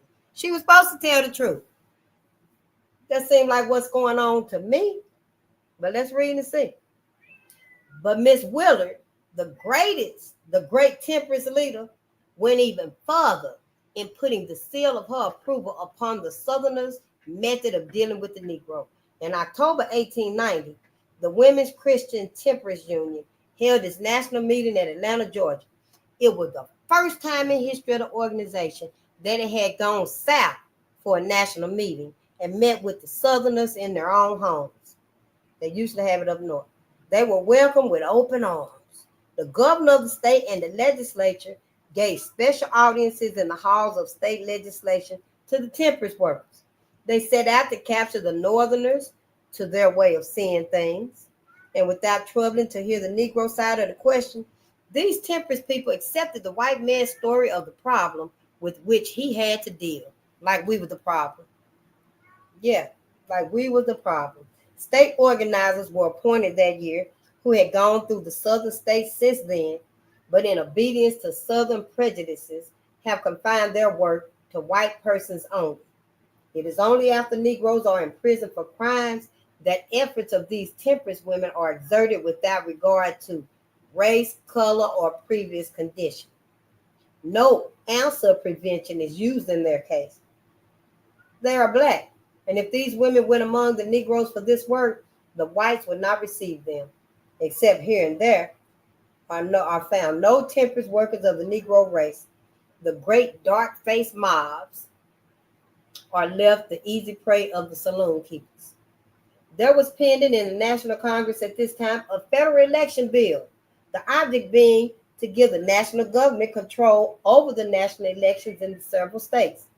Had this bill become a law, the Negro, whose vote had been systematically suppressed since 1875 in the southern states, if that bill had been become a law, I lost my point. He would have had the protection of the national government, and his vote would have been counted, y'all. The South would have been no longer solid. The Southerners saw that the balance of power which they unlawfully held in the House of Representatives and the Electoral College, based on the Negro population, would be wrested from them. So they nicknamed the pending elections law the Force Bill, probably because it would force them to disgorge their ill-gotten political gains, and defeated it. While it was being discussed, the question was submitted to Miss Willard. What do you think of the race problem and the Force Bill? Her motherfucking ass said Miss Willard, now, as to the race problem, in its minified current meaning, I am a true lover of the Southern people, have spoken and worked in perhaps 200 of their towns and cities, have been taken into their love and confidence at scores of hospitable firesides. I've heard them pour out their hearts in the splendid frankness of their impetuous natures. And I have said to them at such times, when I go north, there will be wafted to you. There will be wafted to you no word from pen or voice that is not loyal to what we are saying here and now. Going south, a woman, a temperance woman, and a northern temperance woman, three great barriers to their good, will yonder. I was received by them with a confidence that was one of my most delightful surprises of my life. I think we have wronged the South, though we did not mean to do so. The reason was, in part, that we had irreparably wronged ourselves by putting no safeguards on the ballot box at the North that would sift out alien illiterates. Yeah, she's saying that they should have made sure that we wouldn't be able to vote, that black people wouldn't be able to vote. She was saying they left something out. And because they left that out, it left a loophole. Yep. So she's saying because they left a loophole, they did wrong by themselves. This mother, she's still trying to justify the bullshit. See, I don't forgive none of their goddamn asses. Fuck them. Burn in hell. They rule our cities today. Oh, she talking about the alien illiterates, black people. They rule our cities today. How? The salon is their palace, and the tidies stick their scepter. It is not fair that they should vote, nor is it fair that a plantation Negro, who can neither read nor write, whose ideas are bounded by the fence of his own field and the price of his own mural, should be entrusted with the ballot. So she's saying, because the black man had access to that loophole and could vote, they were controlling the cities. We was in control. That was her reason. That was her excuse. We ought to have put an educational test upon that ballot from the first. See, education. That's what she just said. We ought to have put an educational test because they know we couldn't read. A lot of us couldn't read and stuff. Fannie Lou Hamer had to take the test. Fannie had to take the test to vote. Yep, sure did. And every time they would go take the test to vote, they'll change the test. They would change the test every time. Like they say today, they set the goalposts. They moved the goalposts. That's what they were doing and stuff. But our people are very, very, very resilient, resourceful, and intelligent. The Anglo-Saxon race would never submit to be dominated by the Negro so long as his attitude, so long as his altitude, altitude, reaches no higher than the personal liberty of the salon and the power of appreciating the amount of liquor that a dollar will buy. New England would no more submit to this than South Carolina. That's what it said. The Anglo-Saxon race will never submit to be dominated by the Negro. Hell, who talking about dominating their asses? We dominate life and everything, but that don't mean we use it against other people to dominate other people.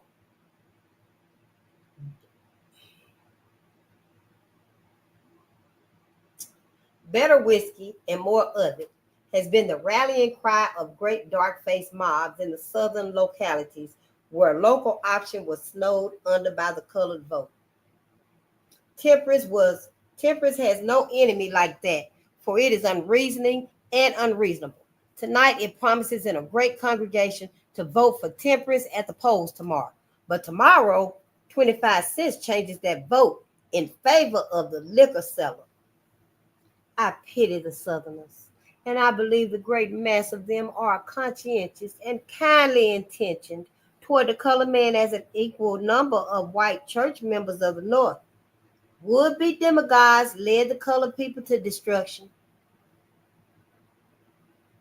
Half-drunken white roughs murder them at the polls or intimidate them so that they do not vote. But the better class of people must not be blamed for this. And a more thoroughly American population than the Christian people of the South does not exist. No, yeah, that's what she said. But the better class of people must not be blamed for this.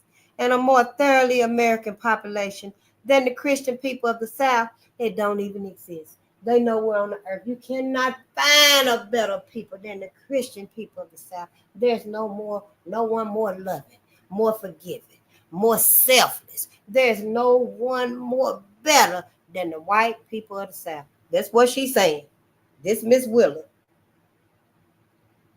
They have the traditions, the kindness, the probity, and the courage of our forefathers.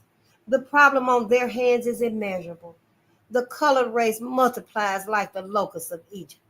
The grog shop is its center of power.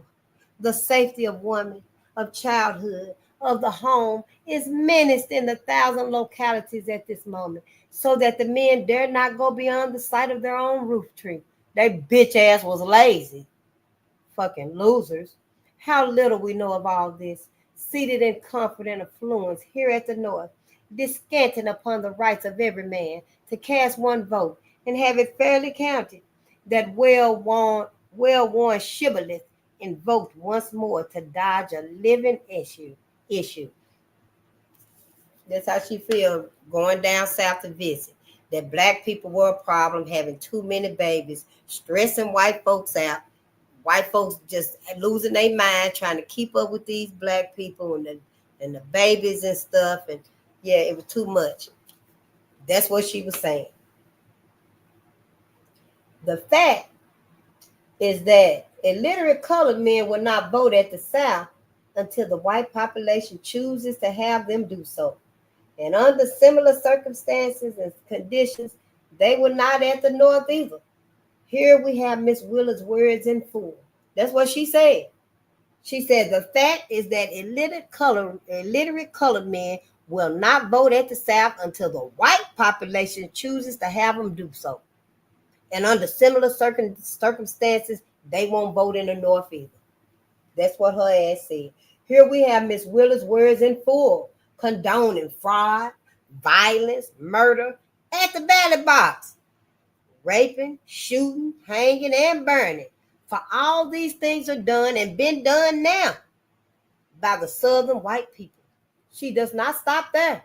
Oh, Miss Willard don't stop right there, y'all. She goes a step further to aid them in blackening the good name of an entire race, as shown by the sentences quoted in the paragraph above.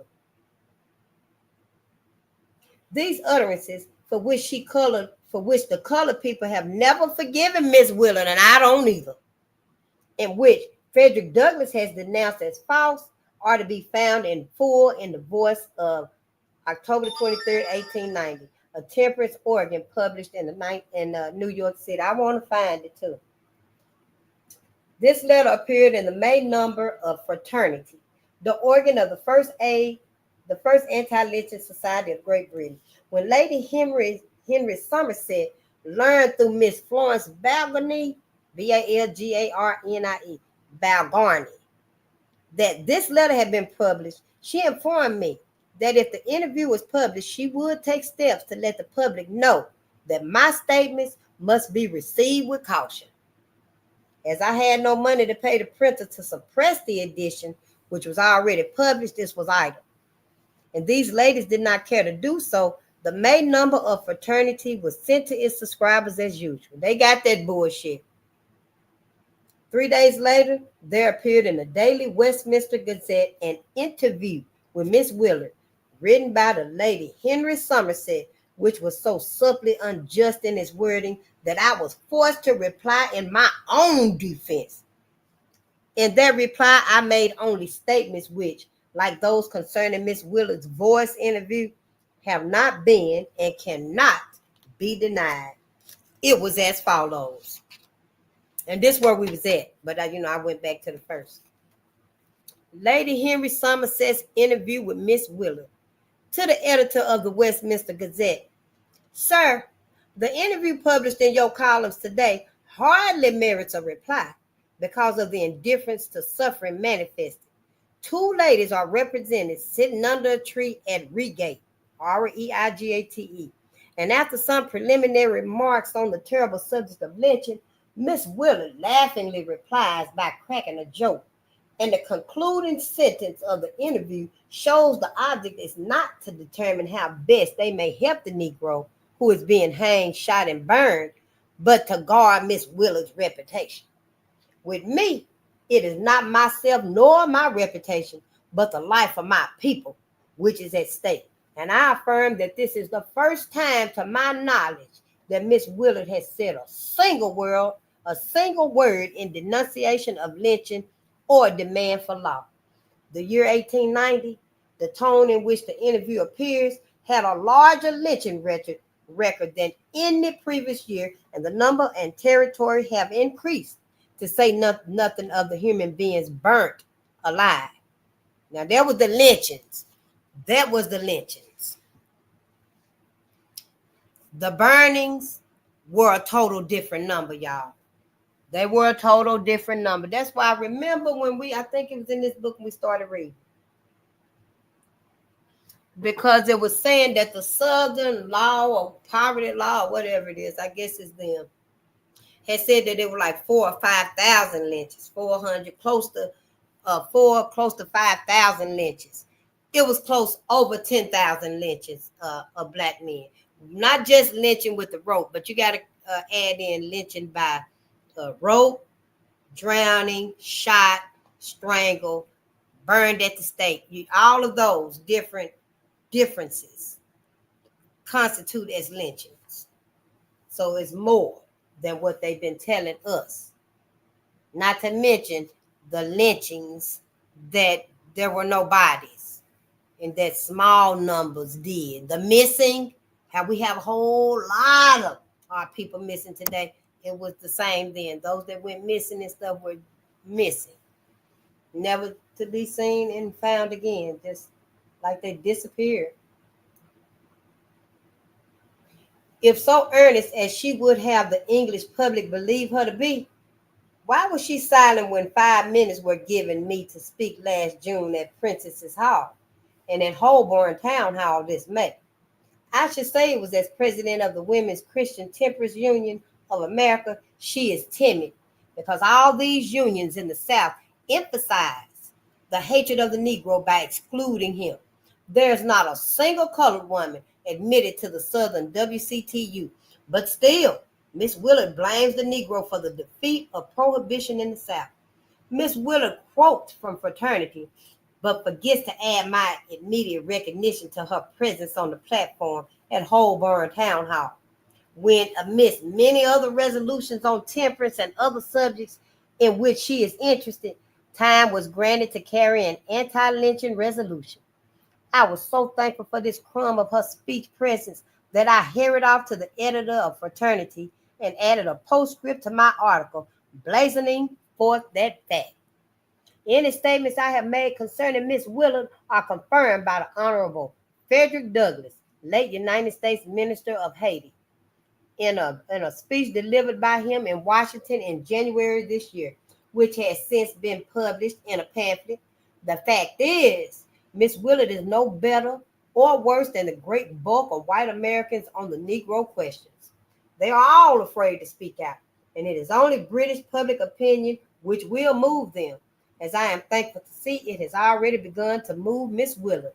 I am, etc. May the 21st, Ida B. Wells. Unable to deny the truth of these assertions, the charge has been made that I have attacked Miss Willard and misrepresented the WCTU. If to state facts is misrepresentation, then I plead guilty to the charge. I know that's right. Where's the lie? Where's the lie? I said then, and I repeat now, that in all the 10 terrible years of shooting, hanging, and burning of men, women, and children in America, the Women's Christian Temperance Union never suggested one plan or made one move to prevent those awful crimes. If this statement is untrue, the records of that organization would disprove it before the ink is dry. But it is clearly an issue of fact, and in all fairness, this charge of misrepresentation should either be substantiated or withdrawn. It is not necessary, however, to make any representation concerning the WCTU and the lynching question. The record of that organization speaks for itself. During all the years prior to the agitation begun against lynch law, in which years men, women, and children were scourged, hanged, shot, burned, the WCTU had no word, either of pity or protest. Its great heart, which concerns itself about humanity the world over, all over the world, was towards our call pulseless as a stone. Yep, it had no pulse. It was just like a rock. Let those who deny this speak by the record. Not until after the first British campaign in 1893 was even a resolution passed by the body, which is the self-constituted guardian for God, home, and the native land. Nor need we go back to other years. The annual session of that organization held in Cleveland in November of 1894 made a record which confirms and emphasizes the silence charged against it. At that session, earnest efforts were made to secure the adoption of a resolution of protest against lynching. At that very time, 2 men were being tried for the murder of 6 colored men who were arrested on charge of barn burning, chained together, and on pretense of being taken to jail, they were driven into the woods where they were ambushed, and all 6 of them were shot to death. We read about it. Remember? The 6 widows of the butchered men had just finished the most pathetic recital ever heard in any courtroom, and the mute appeal of 27 orphans for justice, touched the stoutest hearts. Only 2 weeks prior to the session, Governor Jones of Alabama, in his last message to the returned state legislature, cited the fact that in the 2 years just passed, 9 colored men had been taken from the legal authorities by lynching mobs and butchered them in cold blood. And not one of these victims was even charged with an assault upon womanhood. It was thought that this great organization, in face of these facts, would not hesitate to place itself on record in a resolution of protest against this awful brutality towards colored people. Miss Willard gave assurance that such a resolution would be adopted, and that assurance was relied on. The record of the session shows in what good faith that assurance was kept. After recommending an expression against lynch law, the president attacked the anti-lynching movement, deliberately misrepresenting my position, and in her annual address, charging me with a statement I never made. Miss Willard did that shit. Further than that, when the Committee on Resolutions reported their work, Not a word was said against lynching. In the interest of the cause, I smothered the resentment I felt because of the unwarranted and unjust attack of the president, Miss Willard, and labored with members to secure an expression of some kind, tending to abate the awful slaughter of my race. A resolution against lynching was introduced by Miss Fessenden, Fessenden, Miss Fessenden, and read, and then that great Christian body, which in its resolutions had expressed itself in opposition to the social amusement of card playing, athletic sports, and promiscuous dancing, had protested against the licensing of saloons, inveighed against tobacco, pledged its allegiance to the Prohibition Party, and thanked the Populist Party in Kansas, the Republican Party in California, and the Democratic Party in the South, who wholly ignored the 7 millions of colored people in this country whose plea was for a word of sympathy, a word of support for the movement in their behalf. The resolution was not adopted, and the convention adjourned. Ain't that some shit? That's what they did. Yep, they didn't mention nothing about the lynching. They asses got in there talking about other shit like tobacco and the saloons, and pledging their allegiance to the Prohibition Party and some populist party bullshit and the Republican Party and the Democrat Party, but they didn't say nothing about the 7 million black people in this country who just wanted some protection and some sympathy and support, you know. In the Union Signal, December 6, 1894, among the resolutions is found this one: resolved that the National WCTU, which has for years counted among its departments that of peace and arbitration, is utterly opposed to all lawless acts in any and all parts of our common lands, and it urges these principles upon the public, praying that the time may speedily come when no human being shall be condemned without due process of law, and when the unspeakable outrages which have so often provoked such lawlessness shall be banished from the world, and mankind, childhood, maidenhood, and womanhood shall no more be the victims of atrocities worse than death.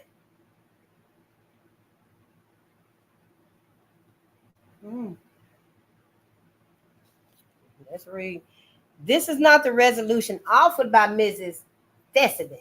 She offered the one passed last year by the WCTU, which was a strong, unequivocal denunciation of lynching. But she was told by the chairman of the Committee on Resolutions, Mrs. Rounds, that there was already a lynching resolution in the hands of the committee. Miss Fessenden yielded the floor on that assurance, and no resolution of any kind against lynching was submitted, and none was voted on either. Not even the one above, taken from the columns of the Union Signal, the organ of the national WCTU. Yep, they lied to her. Even the wording of this resolution, which was printed by the WCTU, reiterates the false and unjust charge which has been so often made as an excuse for lynchers. Statistics show that less than 1/3 of the lynching victims were hanged, shot, and burned alive for unspeakable outrages against womanhood, maidenhood, and childhood, and that nearly 1,000, including women and children, have been lynched upon any pretext whatsoever, and that all have met death upon the unsupported word of white men and white women. Despite these facts, this resolution, which was printed, cloaks an apology for lawlessness in the same paragraph which affects to condemn it, where it speaks of the unspeakable outrages which have so often provoked such lawlessness. The unspeakable outrages that they're talking about is the lies that they would make that a black man done slept with a white woman, or vice versa, where the black man done slept with a white woman. Because at this time right here, black women was not sleeping with white men. It was the white women sleeping with the black men. White men were raping black women, I'm sure, when they. But this is specifically talking about black men sleeping with the white women and stuff. Miss Willard told me the day before the resolutions were offered that the Southern women present had held a caucus that day. Now, this was after I, as fraternal delegate from the Woman's Might Missionary Society of the AME Church at Cleveland, Ohio, had been introduced to tender its greetings, this item. In doing so, I expressed the hope of the colored women that the WCTU would place itself on record as opposed to lynching, which robbed them of husbands, fathers, brothers, and sons, in many cases, women as well. No note was made either in the daily papers or the Union Signal of that introduction and greeting. Although every other incident of that morning was published, the failure to submit a lynching resolution and the wording of one above appears to have been the result of that Southern caucus. And remember when she was saying that Ida didn't know who her true friends was? She was trying to say Ida didn't know who her true friends was. She wasn't no true friend. And that's exactly what they seem to do today. In my opinion, yeah, everybody seems like they helping you, but they really not helping you now. Now, what she thought she was doing for Ida was supposed to be the help. That was supposed to be the help. But see, I'm like, no, that's not the help right there. Your ass needs to do a little bit more. You need to do what we tell you to do. I need you to write this letter against lynching. They the largest organization of Christian women. Ain't that what y'all love? Your Christian women? You put your trust in Christian women to do the right thing, and you Christians now. And they still ain't done the right thing by you, Black America. Christian women still ain't stood up and said, hey, we got to right this wrong that we've done to black babies, to the black race. Starting with school, the curriculum. They ain't did nothing. Yeah, what needs to be done, they won't do that. But they'll come up with some little bullshit that they want to do. So on that same day, I had a private talk with Miss Willard. I done had a private talk with her motherfucking ass. On that same day.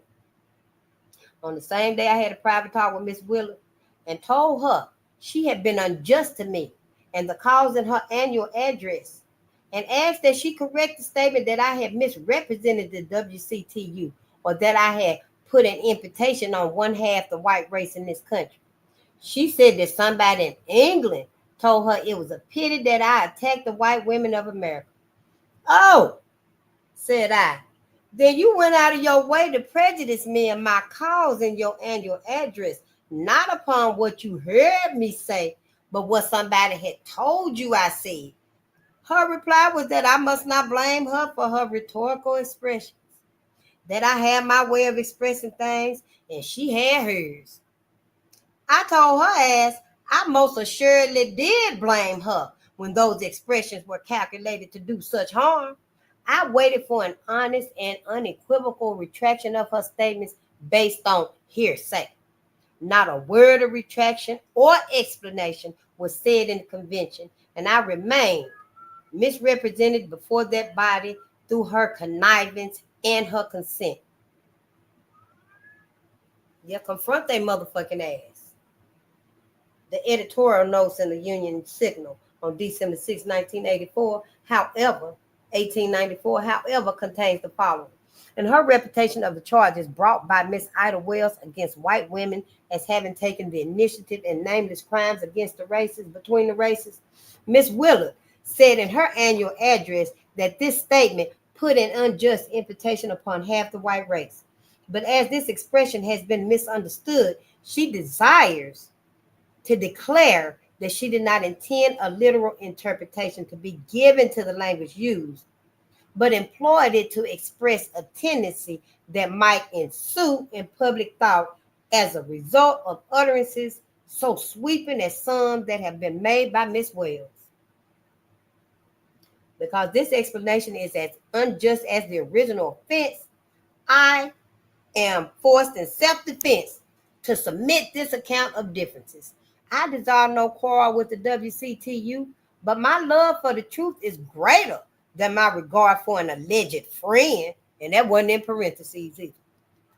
for an alleged friend who, through ignorance or design, misrepresents in the most harmful way the cause of a long-suffering race, and then, unable to maintain the truth of her attack, excuses herself as if it were by the wave of the hand, declaring that she did not intend a literal interpretation to be given to the language used. When the lives of men, women, and children are at stake, when the inhuman butchers of innocence attempt to justify their barbarism by fastening upon the whole race the obloque of the most infamous of crimes, it is little less than criminal to apologize for the butchers today and tomorrow to repudiate the apology by declaring it a figure of speech. Honey, we on chapter 9. Yes, and we're going to finish it.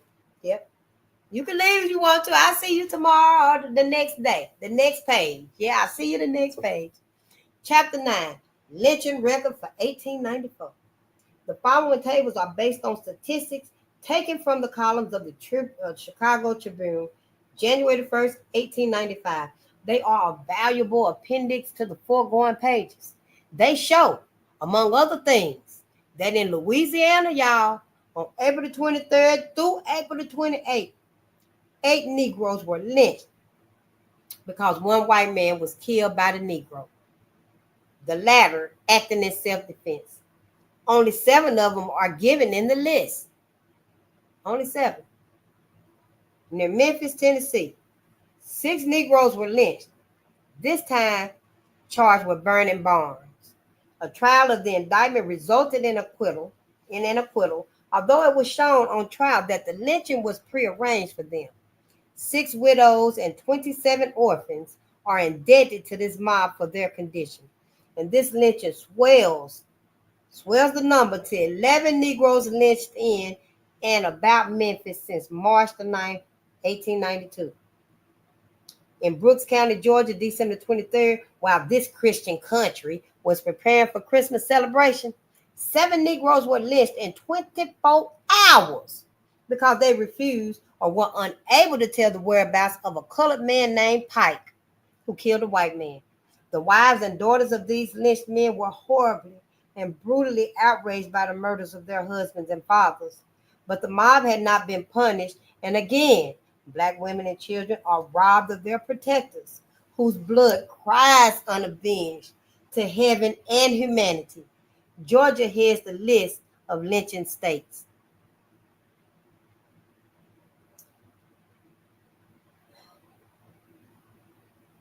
You ever think about the holidays that we celebrate? Every holiday we celebrate, we were being lynched on them holidays. We were being burned alive and drugged on them holidays. On the 4th of July, we were still in chains. On the 4th of July, wasn't nobody free to pop no goddamn fireworks. And then Frederick said, what the fuck is the 4th of July to us? But right here on Christmas, they celebrating Christmas. Everybody celebrating Christmas stuff and Black folks. So yeah, you got to get that together too. And tell your kids why. Tell your kids why. If you got to get anybody some gifts, anything, get that baby some Pampers and some little toys with the lights on it so when they reaching up, they can get their motor skills and stuff. But the big kids and shit, the little kids and stuff, get their ass a book. Get their motherfucking ass a book to read. We're Betty before X. That's what they need. They need books. You don't need to take your ass out buy no damn dolls. And if you do, get a black doll. I'm just saying. Get these babies books. We need books now. All right, for murder, y'all. On January the 9th, there was Samuel Smith in Greenville, Alabama. January the 11th, there was Sherman Wagner in Mitchell, Indiana. January the 12th, there was Roscoe Parker in West Union, Ohio. On February the 7th, Henry Bruce in Gulch, Colorado, Gulch. No, Gulf County, Arkansas. I'm sorry. On March the 5th, there was Sylvester Rhodes in Collins, Georgia. On March the 15th, there was Richard Perea, Purya, in Stroudsburg, Pennsylvania. March the 29th, Oliver Jackson in Montgomery, Alabama. March the 30th, there was Say Brick at Fisher's Ferry, Mississippi. March the 14th, there was William Lewis in Lanniston, Alabama. April the 23rd, Jefferson Luggall, Luggle, in Cherokee, Kansas. April 23rd, there was Samuel Slawgate in Tallulah, Louisiana. April 23rd, they lynched Thomas Claxton in Tallulah, Louisiana. On April 23rd, they lynched David Hawkins in Tallulah, Louisiana. On April 27th, they lynched Thale Claxton in Tallulah, Louisiana, Tallulah, Tallulah. On April 27th, Claxton was lynched in Tallulah, Louisiana. On April 27th, Scott Harvey was lynched in Tallulah, Louisiana. April 27th, Jerry McCly, MCCLY, was lynched in Tallulah, Louisiana. May the 17th, Henry Scott was lynched in Jefferson, Texas. May the 15th, Colt Williams, COAT, Colt Williams, was lynched in Pine Grove, Florida. June the 2nd, Jefferson Crawford was lynched in Bethesda, South Carolina. On June the 4th, Thondo Underwood, Thondo. I like that name, Thondo. Thondo Underwood was lynched in Monroe, Louisiana. June the 8th, Isaac Kemp was lynched in Cape Charles, Virginia.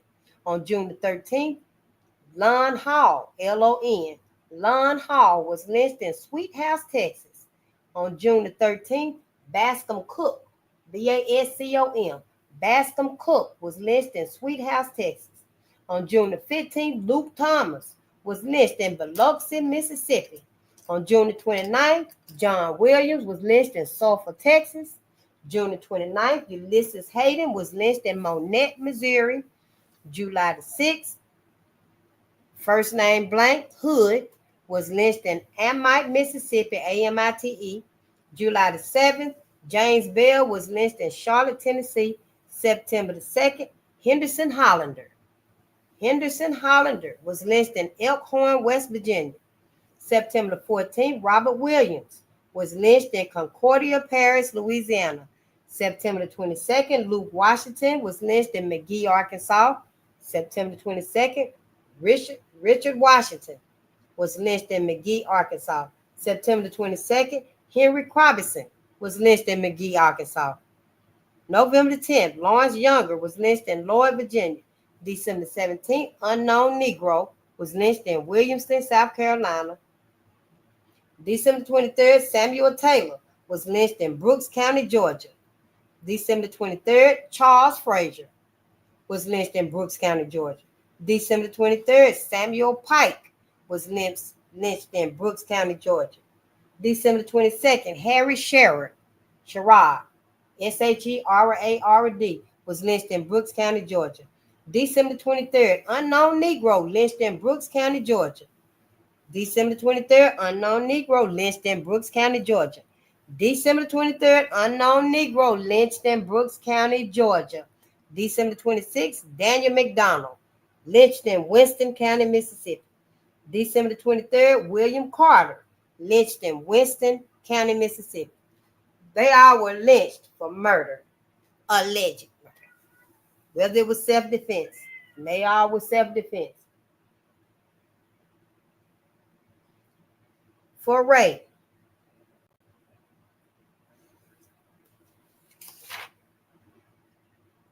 Yeah, that's free. On January 17th, John Buckner was lynched in Valley Park, Missouri. On January 21st, M.G. Campbell, Cambell, was lynched in Jellicoe Mines, Kentucky. January 27th, unknown, in Verona, Missouri. On February 11th, Henry McCreeg, McCreeg, was lynched near Pioneer, Tennessee. On April 7th, Daniel Ahren, Ahren, was lynched in Greensboro, Georgia. April 15th, Seymour Newland was lynched in Rush, Sylvania, Ohio. On April 26th, John Everett in Jamaica, Georgia. April 27th, James Robinson was lynched in Manassas, Virginia. April 27th, Benjamin White was lynched in Manassas, Virginia. May the 15th, Nim Young was lynched in Ocala, Florida. Ocala, Ocala. On May the 22nd, unknown was lynched in Miller County, Georgia. June the 13th, unknown was lynched in Blackshear, Georgia. June the 18th, on Opletree. Opliltree. Opletree. On Opletree was lynched in Forsyth, Georgia on June 22nd. Henry Capus, Capus, was lynched in Magnolia, Arkansas, June 26th. Caleb Godley. Caleb Godley was lynched in Bowling Green, Kentucky, June 28th. Fayette Franklin. Like Lafayette, but Fayette. Fayette. Fayette Franklin was lynched in Mitchell, Georgia. On July the 2nd, Joseph Johnson was lynched in Hillers Creek, Missouri. On July the 6th, Louis Bankhead was lynched in Cooper, Alabama. July the 16th, Marion Howard was lynched in Scottsville, Kentucky. July the 20th, William Griffin was lynched in Woodville, Texas. On August the 12th, William Nursbury, Nershbread, was lynched in Rossville, Tennessee. On August the 14th, Marshall Boston was lynched in Frankfort, Kentucky. September the 19th, David Gooseby was lynched in Atlanta, Georgia. October the 15th, Willis Griffith was lynched in Princeton, Kentucky. November the 8th, Lee Lawrence was lynched in Jasper County, Georgia. November the 10th, Needham Smith was lynched in Tipton County, Tennessee. Tipton County. Yeah, that ain't far. That ain't far from where I'm from. Needham Smith. November the 14th, Robert Mosley was lynched in Dolinite, Alabama. That's Dolinite. On December the 4th, William Jackson was lynched in Ocala, Florida. December 18th, unknown, lynched in Marion County, Florida. These right here, this is all our names. All our names. I think this is going to be the rest of the book. And then we're going to do a little reading. And then we're going to do a little reading to finish it up. Yeah, 2 more pages of their names. So we're going to read their names. And then we're going to read our final word by Sister Ida. Yep. Sure will. Unknown offenses. List for unknown offenses. On March the 6th, Lamson Gregory. I like that name too. Lamson, Lamsen. Lamson Gregory was lynched in Bells Depot, Tennessee. On March the 6th, unknown woman lynched near March, Arkansas. That's Marche. On April 14th, Alfred Brenn, Brenn, was lynched in Calhoun, Georgia. June 8th, Harry Gill, lynched in Westlands Castle, South Carolina. November 23rd, unknown, lynched in Landrum, South Carolina. December 5th, Mrs. Teddy Arthur was lynched in Lincoln County, West Virginia for desperado. January 14th, Charles Willis was lynched in Ocala, Florida. Suspected incendiarism. On January 18th, unknown, lynched in Bayou Sarah, Louisiana. Suspected arson. On January 14th, J.H. Dave was lynched in Monroe, Louisiana. Enticing servant away. On February 15th, Blank Collins was lynched in Athens, Georgia. Train wrecking. February 10th, Jesse Dillingham was lynched in Smokyville, Texas. Yes, Smokyville. Highway robbery. On June the 3rd, an unknown was lynched in Dublin, Georgia. Incendiarism. On November the 8th, Gabe Niles, Nalls, was lynched in Blackford, Kentucky. November the 8th, Ulysses Nails was lynched in Blackford, Kentucky. And if y'all notice, these last names, they're families. They're whole families.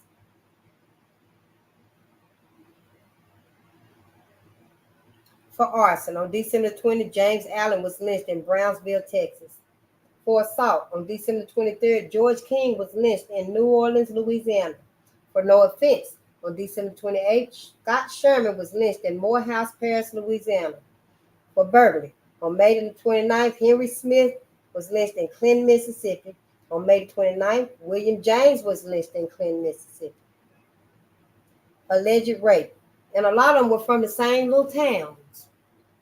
What were they doing? Just rounding up black men, going and taking black men out of homes and stuff. for attempted rape, for alleged rape. On June the 4th, there was Reddy Murdoch, Ready is his name.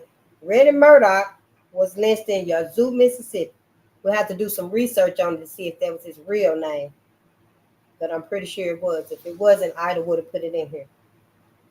For attempted rape, on July the 14th, unknown Negro lynched in Biloxi, Mississippi. On July the 26th, Vance McClure, MCCLURE, was lynched in New Iberia, Louisiana.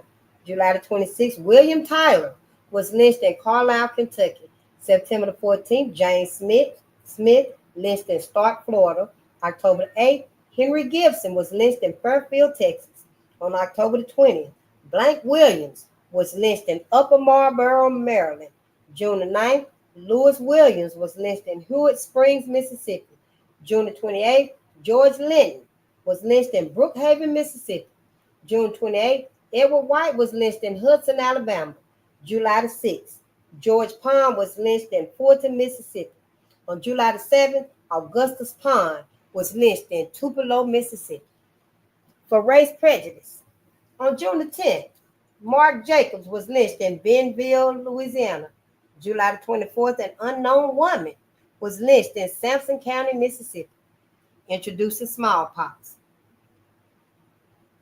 On June the 10th, James Perry was lynched in Knoxville, Arkansas, for kidnapping.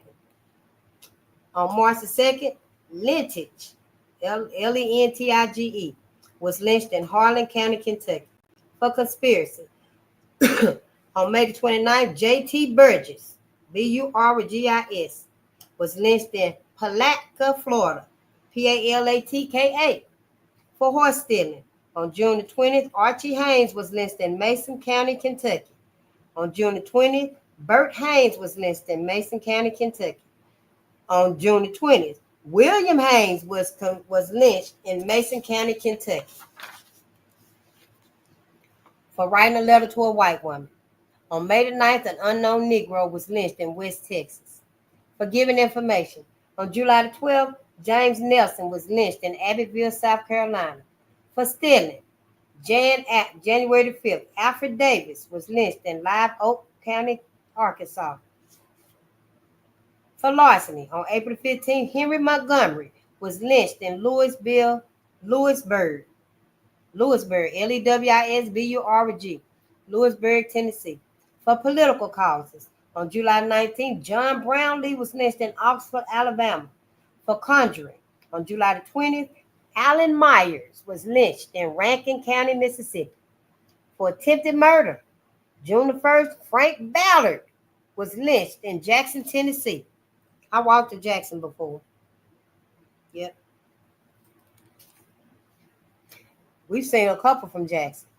Alleged murder. On April the 5th, Negro was lynched near Selma, Alabama. On April the 5th, Negro was lynched near Selma, Alabama. That means they got two black men that was together.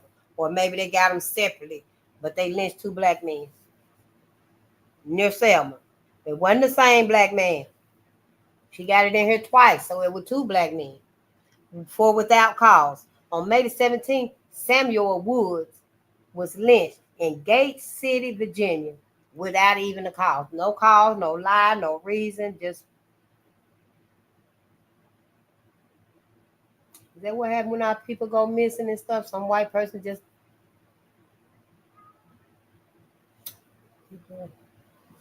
For barn burning. On April 22nd, Thomas Black was lynched in Tuscumbia, Alabama. That's Tuscumbia, Tuscumbia, Alabama. On April 22nd, John Williams was lynched in Tuscumbia, Alabama. On April 22nd, Tony Johnson, Toney, was lynched in Tuscumbia, Alabama. On July the 14th, William Bell was lynched in Dixon, Tennessee. On September the 1st, Daniel Hawkins was lynched in Millington, Tennessee. September the 1st, Robert Haynes was lynched in Millington, Tennessee. September the 1st, Warner Williams was lynched in Millington, Tennessee. September the 1st, Edward Hall was lynched in Millington, Tennessee. September the 1st, John Haynes was lynched in Millington, Tennessee. And September the 1st, Graham White was lynched in Middleton, Tennessee. All of them was accused of burning this barn for asking a white woman to marry him. On May the 23rd, William Brooks was lynched in Galesline, Galesline, Galesline, Galesline. That's what I'm going to call it, Galesline, Arkansas, for offenses charged for lynching. Suspected arson, there were 2. For stealing, 1. Political causes, 1. Murder, 45. Rape, 25, 29. Desperado, 1. Suspected incendiarism, 1. Train wrecking, 1. Enticing serving away, 1. Kidnapping, 1. Unknown offense, 6. Larceny, 1. Barn burning, 10. Writing letters to a white woman, 1. Without cause, 1. Burglary, 1. Asking white woman to marry them, 1. Conspiracy, 1. Attempted murder, 1. Horse stealing, 3. Highway robbery, 1. Alleged rape, 1. Attempted rape, 11. Race prejudice, 2. Introducing smallpox, 1. Giving information, 1. Conjuring, 1. Incendiarism, 2. Arson, 1. Assault, 1. No offense, 1. Alleged murder, 2. Total for colored people, 134. Black men, I think it was 1 or 2 black women. Lynching states. Now, these are the lynching states and how many lynchings occurred. In Mississippi, it was 15. Arkansas, 8. Virginia, 5. Tennessee, 15. Alabama, 12. Kentucky, 12. Texas, 9. Georgia, 19. South Carolina, 5. Florida, 7. Louisiana, 15. Missouri, 4. Ohio, 2. Maryland, 1. West Virginia, 2. Indiana, 1. Kansas, 1. And Pennsylvania had 1. Lynching about a month. In January was 11, February 17, March 8, April 36 lynchings, May 16, June the 3rd, June it was 31 lynchings, July was 21 lynchings, August it was 4 lynchings, September it was 17 lynchings, October it was 7 lynchings, November it was 9 lynchings, December it was 20 lynchings, for the total colored and white that's together. Colored people and white people. It was 197. But it said up here 134 of them was black.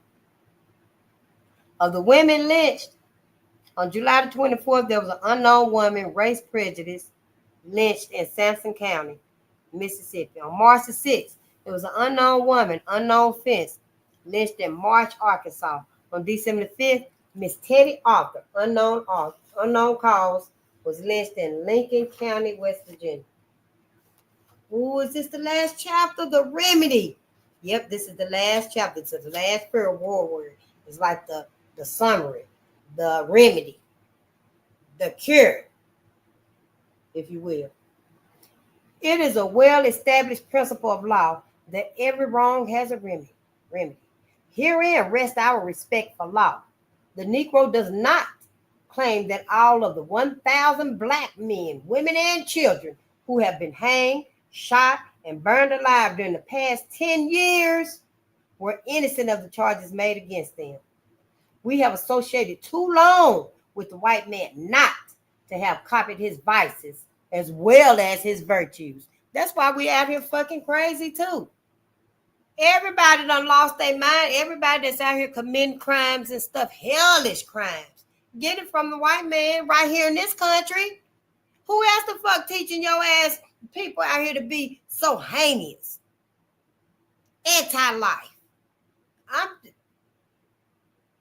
agree with my sister right there. We have associated too long with the white man not to have copied his vices as well as his virtues, if he got any. But we do insist that the punishment is not the same for both classes of criminals. In lynching, opportunity is not given the Negro to defend himself against the unsupported accusations of white men and white women. The word of the accuser is held to be true, and the excited, bloodthirsty mob demands that the rule of law be reversed, and instead of proving the accused to be guilty, the victim of their hate and revenge must prove himself innocent. No evidence can he offer will satisfy the mob. He is bound hand and foot and swung into eternity. Then, to excuse its infamy, the mob almost invariably reports the monstrous falsehood that his victim made a full confession before he was hanged. With all military, legal, and political power in their hands, only 2 of the lynching states have attempted a check by exercising the power which is theirs. Mayor Trout of Roanoke, Virginia, called out the militia in 1893 to protect a Negro prisoner. And in so doing, 9 men were killed and a number wounded.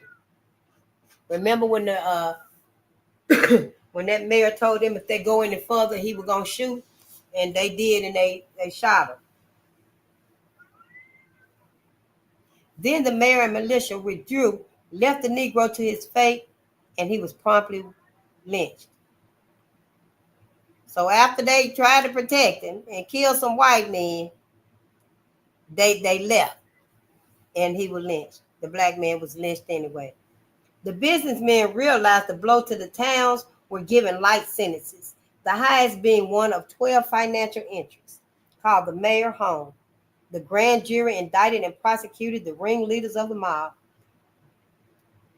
They months in prison. They spent months in state prison, I guess it's saying. It just says they months in prison. Must be a mistype. The day he arrived at the penitentiary, he was pardoned by the governor of the state.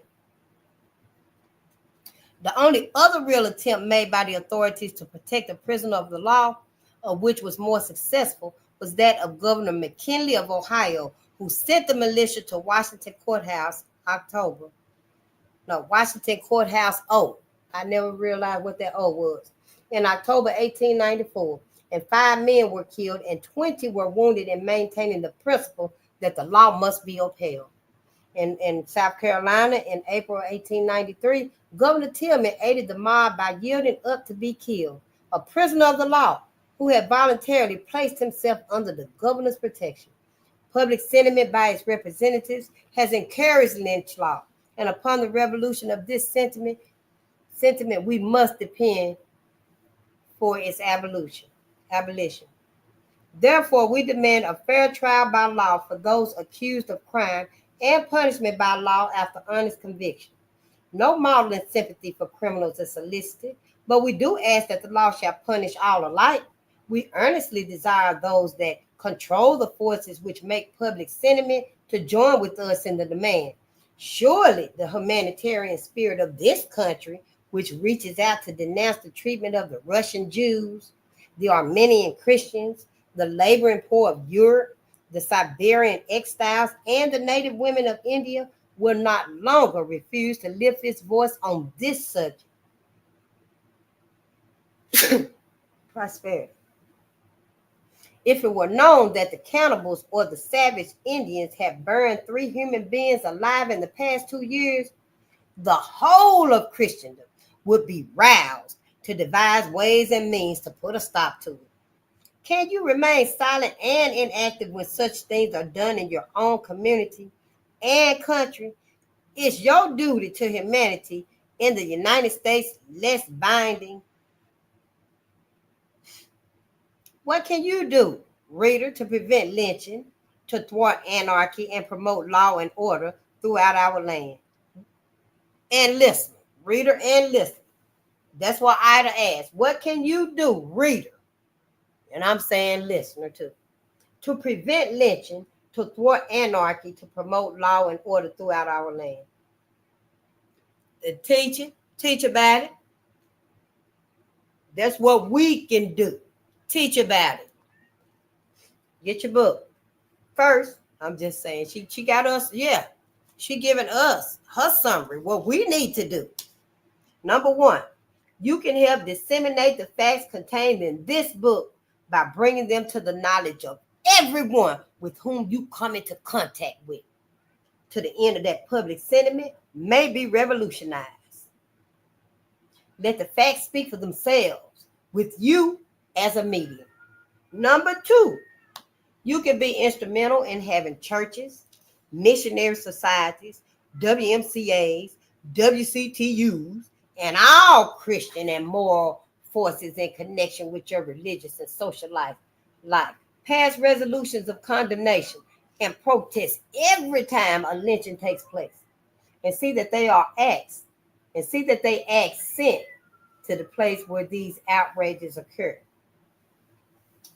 And that's even today. With all these lynchings we see going on, Taylor House Publishing, he's always on them. Runaway Slave is always on them. Churches, our churches, WCTUs, if they still around, and the YMCAs, and we know they still around, YWCAs and the churches and stuff need to be out there. Number 3, bring to the intelligent consideration of Southern people the refusal of capital to invest where lawlessness and mob violence hold sway. Many labor organizations have declared by resolution that they would avoid lynch infested localities as they would the pestilence when seeking new homes. Y'all, we going overtime, but we're going to finish this. We're going to finish. If the South wishes to build up its waste places quickly, there's no better way than to uphold the majesty of the law by enforcing obedience to the same and meting out the same punishment to all classes of criminals, white as well as black. Equality before the law must become a fact as well as a theory before America is truly the land of the free and the home of the brave. Number 4, think and act on independent lines in this behalf, remembering that after all, it is the white man's civilization and the white man's government which are on trial. This crusade will determine whether that civilization can maintain itself by itself or whether anarchy shall prevail. Whether this nation shall write itself down as success as self-government or in deepest humiliation, admit its failure complete, whether the precepts and theories of Christianity are professed and practiced by American white people as golden rules of thought and action, or adopted as a system of morals to be preached to heathen until they attain to the intelligence which needs the system of lynch law. Number 5, Congressman Blair offered a resolution in the House of Representatives in August of 1894. The organized life of the country can speedily make this a law by sending resolutions to Congress endorsing Mr. Blair's bill and asking Congress to create the commission. In no better way can the question be settled, and the Negro does not fear the issue. The following is the resolution. Resolved by the House of Representatives and Senate and Congress assembled, that the Assembly on layer be instructed to investigate and report the number, location, and date of all alleged assaults by males upon females throughout the country during the 10 years last preceding the passing of this joint resolution for or on account of which organized but unlawful violence has been inflicted or attempted to be inflicted. Also to ascertain and report all facts of organized but unlawful violence to the person, with the attendant facts and circumstances which have been inflicted upon accused persons alleged to have been guilty of crimes punishable by due process of law, which have taken place in any part of the country within the 10 years last preceding the passage of this resolution. Such investigation shall be made by the usual methods and agencies of the Department of Labor, and report made to Congress as soon as the work can be satisfactorily done, and the sum of $25,000 or so much thereof as may be necessary is hereby are appropriated to pay the expenses out of any money in the Treasury not otherwise appropriated. The belief has been constantly expressed in England that in the United States, which has produced W.M. Lloyd Garrison, who is that? Henry Ward Beecher, James Russell Lowell, John G. Whittier, and Abraham Lincoln, there must be those of their descendants who would take hold of the work of inaugurating an era of law and order. The colored people of this country, who have been loyal to the flag, believe the same thing, and strong in that belief have begun this crusade. To those who still feel they have no obligation in the matter, we commend the following lines of Lowell on freedom. Men, Whose boast is it that ye come of fathers brave and free? Is there breath on earth a slave? Are ye truly free and brave? If ye did not feel the chain when it works a brother's pain, are ye not base slaves indeed, slaves unworthy to be free? Women, who shall one day bear sons to breathe New England air, if you hear without a blush deeds to make the roused blood rush, like red lava through your veins, for you sisters now in chains. Answer, are ye fit to be mothers of the brave and free? Is true freedom but to break feathers of our own dear sake? Fetters, not feathers. Is true freedom but to break fetters of our own dear sake? And with leathern hearts, forget that we owe mankind a debt. No, true freedom is to share all the chains our brothers wear, and with heart and hand to be earnest to make others free. There are slaves who fear to speak for the fallen and the weak. They are slaves who will not choose hatred, scoffing, and abuse. Rather than in silence shrink, for the truth they needs must think. They are slaves who dare not be in the right with two or three. Ooh, a field for practical work. The very frequent inquiry made after my lectures by interested friends is, what can I do to help the cause? The answer always is, tell the world the facts. When the Christian world knows the alarming growth and extent of outlawry in our land, some means will be found to stop it. The object of this publication is to tell the facts, and friends of the cause can lend a helping hand by aiding in the distribution of these books. When I present our cause to a minister, an editor, lecturer, or representative of any moral agency, the first demand is for facts and figures. Plainly, I cannot then hand out a book with a 25-cent tariff on the information contained. This would only be a new method in the book agent's art. In all such cases, it is a pleasure to submit this book for investigation with a certain assurance of gaining a friend to the cause. There are many agencies which may be enlisted in our cause by the general circulations of the facts herein contained. The preachers, teachers, editors, and humanitarians of the white race, at home and abroad, must have facts laid before them, and it is our duty to supply these facts. The Central Anti-Lynching League, Room 9, 128 Clark Street, Chicago, has established a free distribution fund, the work of which can be promoted by all who are interested in this work. Anti-lynching leagues, societies, and individuals can order books from this fund at agents' rates. The books will be sent to their order, or if desired, will be distributed by the league among those whose cooperative aid we so greatly need. The writer hereof assures prompt distribution of books according to order and public acknowledgement of all orders through the public press. Thank you. We finished it. Look, we finished. That's it. Thank you so much. I thank y'all so much for your time, your presence, your patience. Yeah, I don't want to waste no more of your time, but we finished this book. Thank you, Ida. We're going to get some more of Ida books. I'm going to get some more Ida books. I love Ida, my sister. But I love y'all. Thank you so much. And I'm going to let y'all go. I'm not going to hold us hostage. You know, I did say I'm going to try to be a little quicker and stuff, but I wanted to get us done with that book.